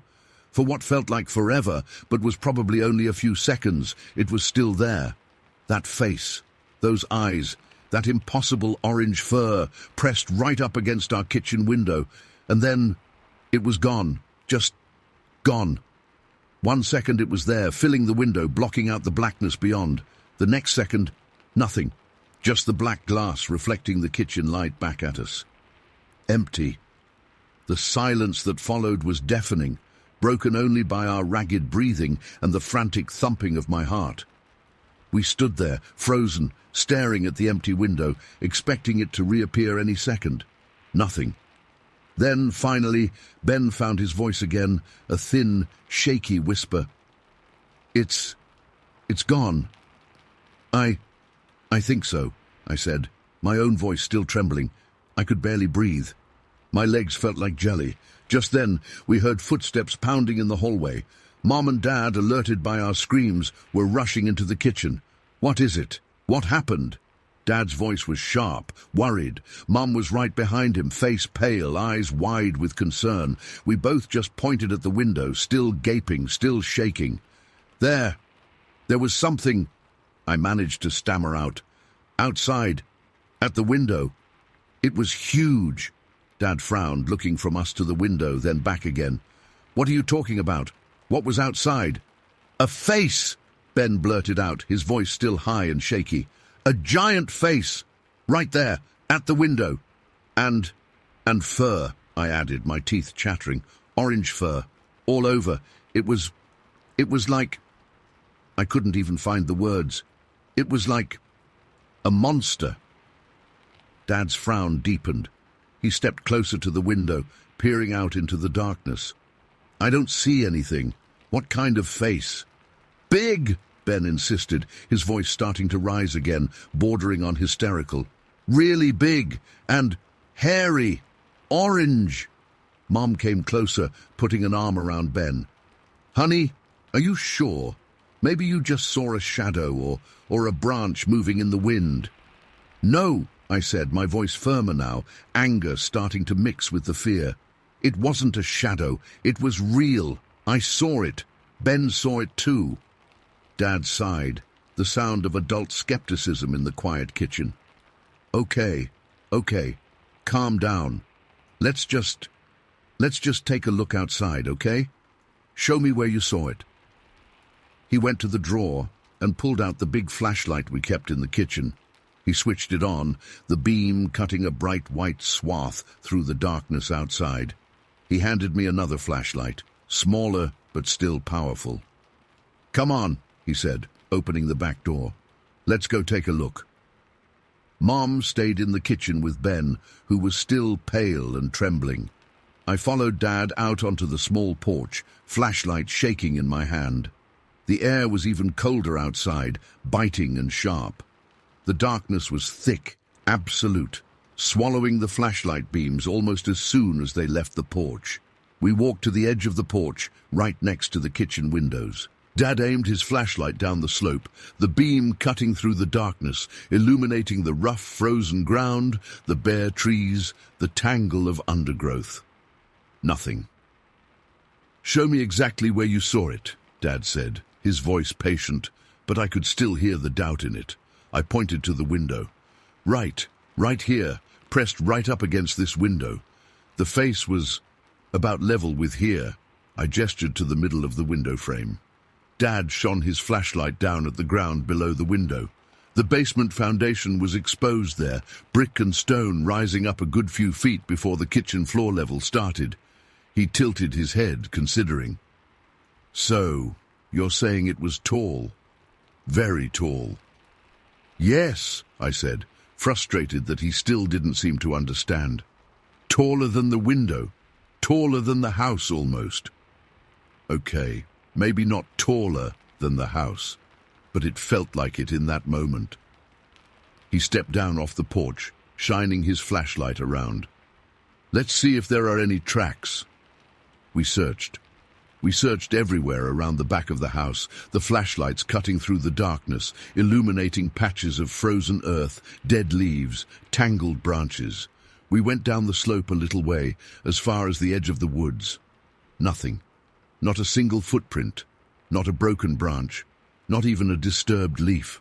The ground was hard, frozen solid, but you'd think something that big, that heavy, would have left some kind of mark. "See?" Dad said finally, after about 20 minutes of searching. "Nothing here. It was probably just your imagination, kiddo. You were tired from the drive, it was dark, you probably just saw a shadow and got spooked." "But Dad—" I started to protest. "Clara," he said, his voice firm, "it was nothing. Really. You and Ben probably just got a little jumpy, that's all. It's an old house, it makes noises." He didn't believe me, or Ben. Neither of them did. Mum kept giving us these gentle, pitying looks, like we'd had a bad dream and were still half asleep. They tucked us into bed, reassuring us that there were no monsters in the Catskills, that everything was perfectly safe. But I knew what I'd seen, and Ben knew too. We talked about it later in whispers from our separate bedrooms. We described the face to each other, detail for detail, and our descriptions matched perfectly. The flat face, the heavy brow, the orange fur, the sheer impossible size of it. We were both terrified. We barely slept that night. Every creak of the old house, every rustle of leaves outside made us jump. We kept imagining that face at the window again, those dark eyes staring in. For the next 2 weeks, it was just this weird, unspoken thing hanging in the air whenever we were at the farmhouse. Mum and Dad never mentioned it again. They acted like it hadn't happened. But me and Ben, we couldn't forget it. We couldn't unsee what we'd seen. Every time we were in the kitchen at night, we'd glance nervously at those windows, our hearts hammering. And then, 2 weeks later, on a Thursday, Dad came home from work with the local newspaper. He walked into the kitchen looking strange, quiet, almost pale. He unfolded the paper on the kitchen table, pointing to a small article on the bottom of the front page. "Read this," he said, his voice low. It was a short piece about a farmer a few miles over in the next valley. He'd reported that something had raided his hen house the night before, stole a bunch of chickens. Nothing too unusual. Happens all the time in the country, right? Raccoons, foxes, whatever. But then I read the description. Farmer describes creature as large, hairy, approximately 9 feet tall. Fur described as unusual, bright orange. No tracks left at the scene. My blood ran cold. I looked up at Dad, my mouth suddenly dry. Ben was standing beside me, reading over my shoulder, his face even paler than Dad's. "Orange fur," I whispered, my voice barely audible. 9 feet tall. Dad just nodded, his face grim. He said it was like nothing he'd ever seen before. Sound familiar? Suddenly the kitchen felt very small. The cozy yellow light didn't feel so comforting anymore. The windows seemed exposed, vulnerable. Mom came into the kitchen, saw our faces, saw the newspaper. She read the article. And then, for the first time since that night, she looked at us, really looked at us, with something other than pity or dismissal in her eyes. It was understanding, and something else. Fear. Nobody said anything for a long time. The only sound was the rustling of the newspaper and the low murmur of the creek outside, down in the darkness beyond the windows. The same creek that ran right past the bottom of our sloping backyard. The same backyard where we hadn't found any tracks, but tracks or no tracks, something had been there, something big and orange and not human, and it had been right outside our kitchen window staring at us. We never saw it again, never heard anything else about it, not in the newspaper, not from anyone in town. It was like it just vanished, into thin air, back into the darkness of the Catskills.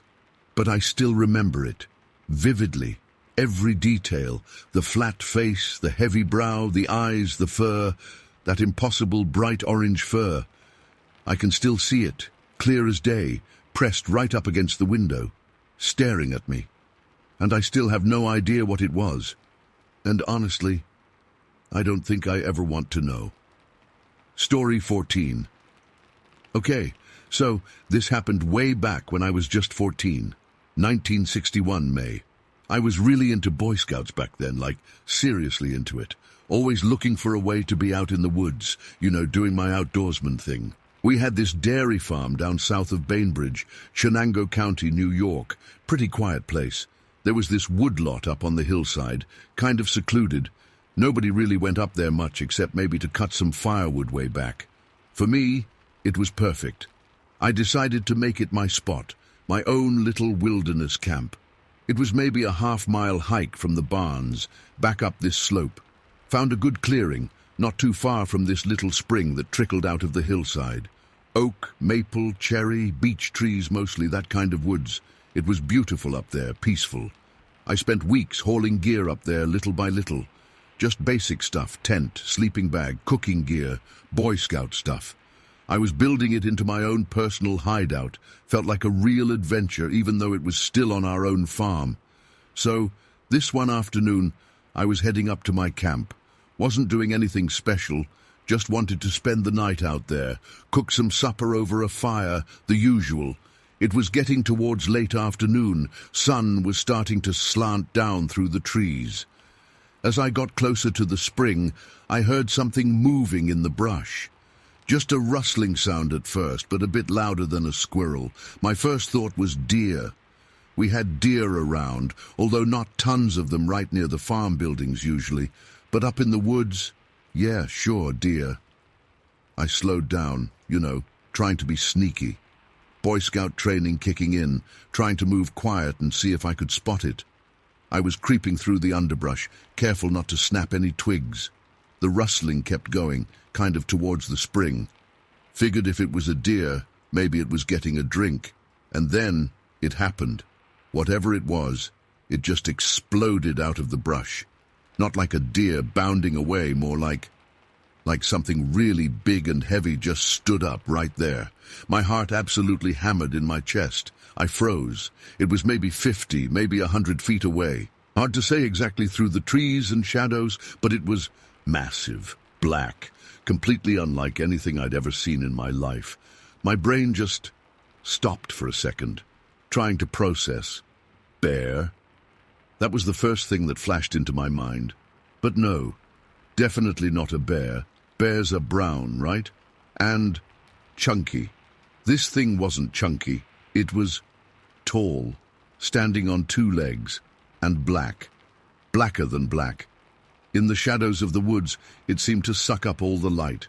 Its fur, or whatever it was, wasn't just black, it was shiny black, like polished coal or something, gleaming, even in the dim light. And the eyes, God, those eyes. They were fixed right on me, yellow, blazing yellow, like lanterns in the dark. They stood out so bright against that black fur, they weren't reflecting light, they were glowing. It had these broad shoulders, really broad, like a linebacker or something. No neck, or if it had one, it was so thick you couldn't see it. Just shoulders straight up to its head. And the head, the shape of it was almost human, but not. Wider, maybe. More primitive. Hard to describe, but definitely not animal-like. Not like a deer or a cow or anything you'd expect in the woods. And its face, or where its face should have been, it was hidden, completely covered by hair. This thick curtain of black hair that hung down over its forehead and cheeks. The yellow eyes seemed to be peering out from under this curtain of hair, like it was looking at me from behind a mask of hair. It was the strangest thing, creepy as hell. Its arms were just hanging at its sides. Long arms, seemed to reach down pretty far. I couldn't see the bottom half of it, the brush was too thick. But I guessed it was tall. Maybe 6 feet tall, or taller. It's hard to judge in that moment, Everything's happening so fast. It was swaying a little bit, just slightly side to side, and it was just standing there staring at me, just like I was staring at it. Total silence. No birds singing, no rustling leaves, just us, staring. My mind was racing, trying to make sense of it. What is that? I'd seen pictures in magazines, those old pulp magazines they had at the barber shop with stories about Bigfoot. Big hairy monsters in the woods, but Bigfoot was out west, right? Pacific Northwest, places like that. Not New York State. Never heard of Bigfoot in New York. But what else could it be? It wasn't a bear. It wasn't a deer. It wasn't a person dressed up, not like that. This thing was real. It was solid. And it was looking right at me with those crazy yellow eyes. And then the terror hit me, like a wave of ice water, pure, cold animal terror. This wasn't just something strange. This was something wrong, something that shouldn't be there, something dangerous. I didn't think. I just reacted. I turned and ran, bolted, full-out sprint, back the way I came. Branches whipping at my face, tripping over roots, not even feeling it, just running. Running like my life depended on it, because in that moment, I think it did feel like it. Pure panic. adrenaline pumping like crazy. I was tearing through the woods faster than I ever thought I could run. Didn't care about being quiet anymore. Just wanted to get away from that thing. There was a barbed wire fence, the old farm fence, 4 strands of wire strung between wooden posts. Usually, I'd carefully go between the wires, step over, step under. Not this time. This time, I just flew, leaped, over the whole thing. Didn't even touch a wire. Must have jumped 5 feet high, maybe more. Just pure momentum and fear carrying me over. And I kept running. Didn't stop. Didn't look back. Just ran and ran. Through the woods, across the pasture, down the hill, all the way to the farm buildings. Must have been half a mile, maybe more, from where I saw it to the barn. I covered it in record time. I burst into the barnyard, panting, chest heaving, heart pounding like a drum solo. Felt like my lungs were going to explode. I leaned against the side of the barn, trying to catch my breath, shaking like a leaf. Took me a few minutes to even get my breath back enough to think straight. And then the realization hit me. My sweater. My Boy Scout sweater. I'd been wearing it when I went up to the woods. Must have lost it somewhere in the run. Probably back there near the spring. Great, just great. Lost my favorite sweater. But sweater wasn't exactly the first thing on my mind at that point. What was that thing? What had I seen? My parents and my brother were gone, shopping trip to Binghamton. I was completely alone at the farm, which normally I loved. Being alone out on the farm was the best, but not now. Now, being alone felt different, vulnerable. I stood there in the barnyard for a long time, wrestling with what to do. Go back? No way. Absolutely not. Not back into those woods. Not after what I just saw. But the sweater. It was a good sweater, and it had my scout knife in the pocket. My good scout knife. Finally, I couldn't stand it anymore. The thought of losing the knife, and the thought of just leaving my sweater out there just bothered me. Stupid, maybe, considering what I'd just seen. But 14-year-old logic, I went into the farmhouse, found Dad's single-shot shotgun in the gun cabinet, grabbed a handful of shells. I didn't really know how to use it properly. Dad had shown me the basics, but I'd never actually shot it. But just holding it felt a little bit better. A little bit of courage, a little bit of protection, maybe. Probably not against whatever that was, but it was something. Loaded it, real clumsy, fingers still shaking, and started back up the hill, slowly this time, cautiously, gun held out in front of me like I knew what I was doing, which I definitely didn't. Every shadow seemed to move. Every rustle of leaves made me jump. My heart was still pounding, not as hard as before, but still way too fast. It was late afternoon now, sun getting lower, shadows getting longer and darker in the woods. The woods felt different, silent, menacing.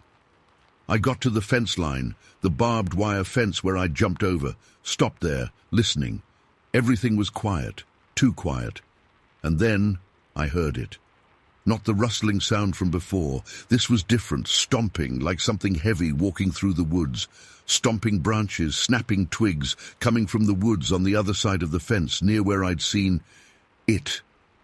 My blood ran cold again. It was still there. It hadn't gone away, or maybe it had come back. Whatever it was close. Too close. The stomping sound moved along the fence line, parallel to me, inside the woods. Like it was pacing, like it was watching me, warning me. And then I saw it, on the top of the fence post, right next to me, draped neatly over the top wire, my sweater, just sitting there, like it had been placed there, carefully. My sweater. Okay, it found my sweater, or picked it up and put it on the fence. Why? It was so bizarre, so completely, utterly bizarre. My sweater, just there, like an offering, or a message, a sign. I reached out, real slow, real hesitant, took the sweater off the fence. It was my sweater, my Boy Scout sweater, knife still in the pocket.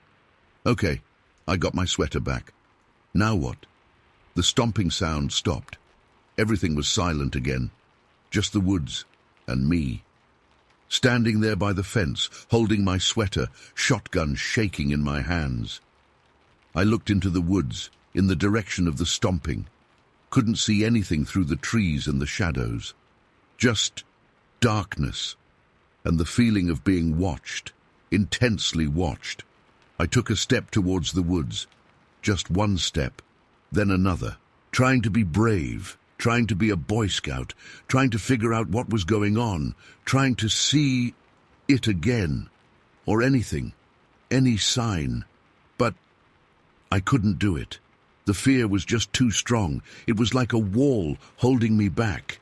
I couldn't make myself go further, couldn't make myself step into those woods. Not again, not now. I stood there for a few minutes, frozen, sweater in one hand, shotgun in the other, staring into the darkness of the woods, listening to the silence, feeling terrified and confused, completely and utterly confused. Then, slowly, I backed away, turned around and walked back towards the farm. Never looked back, just walked. Quickly at first, then slower as I got further away from the woods. Got back to the barnyard, put the shotgun away, went inside the house, locked the door, sat there in the kitchen, in the quiet, with my sweater still shaking. Tried to make sense of it, tried to rationalize it. Juvenile Bigfoot, maybe. A young one lost or something getting a drink at the spring.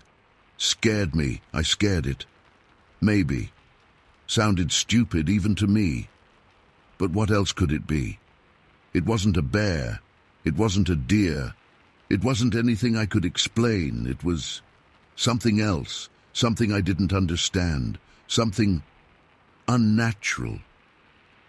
My parents and brother got home late that night. I didn't say anything, couldn't say anything. How do you explain something like that? They'd never believe me. They'd think I was making it up or having some kind of kid's fantasy. So I kept it to myself, never told anyone, just locked it away in my head, tried to forget about it. But I never did, never could. That image, that black shape in the woods, those yellow eyes, that hair-shrouded face, it's still there, burned into my memory, clear as day, even now, all these years later, and I still don't know what it was. Still can't explain it. To this day, I have no idea what I saw in those woods that afternoon. And I still get chills thinking about it, thinking about those yellow eyes, staring at me from under the hair, in the quiet, dark woods behind our farm. It was just there. And then it was gone, leaving just me with the sweater and a fear I still can't shake off. Story 15. We were driving. It was a Sunday afternoon. I remember that for sure because Sundays were always family drive days back then. We'd go for drives in the country, no real place to go, just driving to drive. This time, we were on Nolan Road. Nolan Road was something else. Narrow as hell, barely wide enough for 2 cars to pass if you were lucky, and it was all hills. This one hill in particular was a real drop, down towards the river, steep, and on both sides, just solid woods. Right side was this really steep hillside, going straight down. Left side was even worse, a proper drop-off like you'd go tumbling for a long time if you went off there. Trees so thick you couldn't see anything past the first line of trunks. Dad was driving, me in the back, doing what I always did on those drives, reading. I was a big reader, still am actually, probably why I missed seeing it, whatever it was. We were going down Nolan Road, starting down that steep hill I told you about. Dad was driving slow, which he always did on that road. It was dangerous, you had to be careful. And then, suddenly, I hear him gasp. It wasn't just a normal gasp, like he was surprised by something on the radio. This was a real sharp intake of breath, like someone had punched him in the gut. He yelled just one word, really loud. I think he yelled Jesus, or maybe something stronger. I can't remember exactly. It was so sudden. But it was a yell of pure shock, pure fear. I snapped my head up from my book, heart already starting to pound just from his reaction. He was staring straight ahead, gripping the steering wheel like his knuckles were going to crack, and his face was... It was white, completely drained of color. I'd never seen him look like that before. Never. I looked where he was looking, out the windshield, but all I saw was the road in front of us and the trees flashing by on the sides. I was totally confused. "What? What is it?" I asked him, my voice all shaky because his fear was just pouring off him in waves. He didn't answer me right away. He just kept driving, real slow now, creeping down the hill. And then he said it, his voice low, like he was almost talking to himself. Did you see that?" He glanced at me in the rearview mirror, his eyes wide, like he was searching for something in my face. I shook my head. "See what, Dad? I was reading. What happened?" He took a deep breath, still driving, still slow, and then he started to tell me. It all came out in this rush of words, like he had to get it out before he forgot it, or before it didn't seem real anymore. He said he was driving down the hill, like I said, and just as we were passing this one section, where the woods on the right side were really thick, something burst out of the trees. He said it was fast, so unbelievably fast, just boom, out of nowhere. He said it was like a creature. That's the word he used, creature. Not an animal, not a person, but a creature. He described it as covered in hair, dark hair, all over, completely covered. He didn't say fur, he said hair, like human hair, but darker, thicker. And it was big, he said, tall. It was running on two legs, he was sure of that, but the way it ran, that's what freaked him out the most, I think. He said it ran like a bear, not like a person running upright and smooth, but more lumbering, powerful, like a bear can run on its hind legs. But faster than a bear, he said, way faster. It came charging out of the woods on the right side of the road, the uphill side, crossed the road right in front of the car, and then it jumped. He said it leaped over the drop-off on the left side, the drop-off into even thicker woods, into that ravine, feet first. He emphasized that feet first, like it was launching itself, a huge jump, he said, like it wasn't even trying, just launched itself and vanished. He said the whole thing was over in seconds, just a flash. One moment nothing, the next this thing right in front of the car, then gone. He slammed on the brakes, not fully, but enough to slow us down a lot, and that's why I heard the gasp and saw his reaction. A split second after it was already over, he kept saying, "Did you see it? Did you see anything?" And I kept telling him, "No, I was reading, I didn't see a thing." And he just kept shaking his head, like he couldn't believe it himself, let alone that I missed it. We kept driving down Nolan Road, around the bend towards the river like normal. But everything was different. The air felt thick, heavy. My dad was still pale, his hands still tight on the wheel. And there was this silence in the car, a really thick, uncomfortable silence. Usually we'd chat, even if it was just about nothing. But this time, nothing. We got down to the river, where Nolan Road ends at this little dead end. Usually we'd park there for a bit, look at the water, maybe throw some stones in. But this time, Dad just slowed down, barely stopped, looked around for a second, and then turned the car around. He didn't even get out. He just stared out towards the woods on the left side, that drop-off for a few seconds, then put the car in gear and drove back up Nolan Road. I remember looking too, out towards the trees. All I could see was trees. Just trees and shadows and leaves, but I knew what he was looking for, or what he wasn't looking for. He wasn't expecting to see it again, I don't think. But he was looking at the place where it had vanished, into nothing, into the woods. We drove home mostly in silence, that same heavy silence from the car. I tried to ask him more about it, what it looked like, what exactly happened, but he didn't want to talk about it much. He'd just say, "I don't know, kid, I saw something." And then he'd trail off, looking distant and troubled. He told my mom about it that night, after I was in bed, I think. I overheard them talking in low voices in the kitchen. Mom didn't believe him at first, of course. She laughed it off, said it was probably a deer or a bear. But Dad was adamant. He said, "It wasn't a deer, Sarah. It wasn't a bear. I know what I saw. It was different." And he described it again to her, the hair, the way it ran, the jump. And Mom started to get quiet. She knew Dad. She knew he wasn't the kind to make things up, especially not something like this. After that night, he didn't talk about it much to us. He told a couple of his close friends, I think, guys he worked with, real down-to-earth guys. And they just kinda nodded, maybe half believed him, maybe not. But Dad, he never forgot it. It changed him, I think, in a way I couldn't understand then, but I do now. He became quieter, more watchful. He always looked at the woods differently after that, like he was seeing something else in there, something we couldn't see. For years, that was it, just this weird, unspoken thing in our family, this story that Dad told once, and then it was just there. But then, years later, when I was a teenager, I heard something else. This was years after we'd moved away from Morale, actually. We were living over in Saratoga County by then. I picked up a copy of the Post-Star, the local paper there, in Glens Falls. Just flicking through it, and I saw this little article buried way in the back pages. It was about some teenagers in Washington County, which is right next to Morale, really not that far away.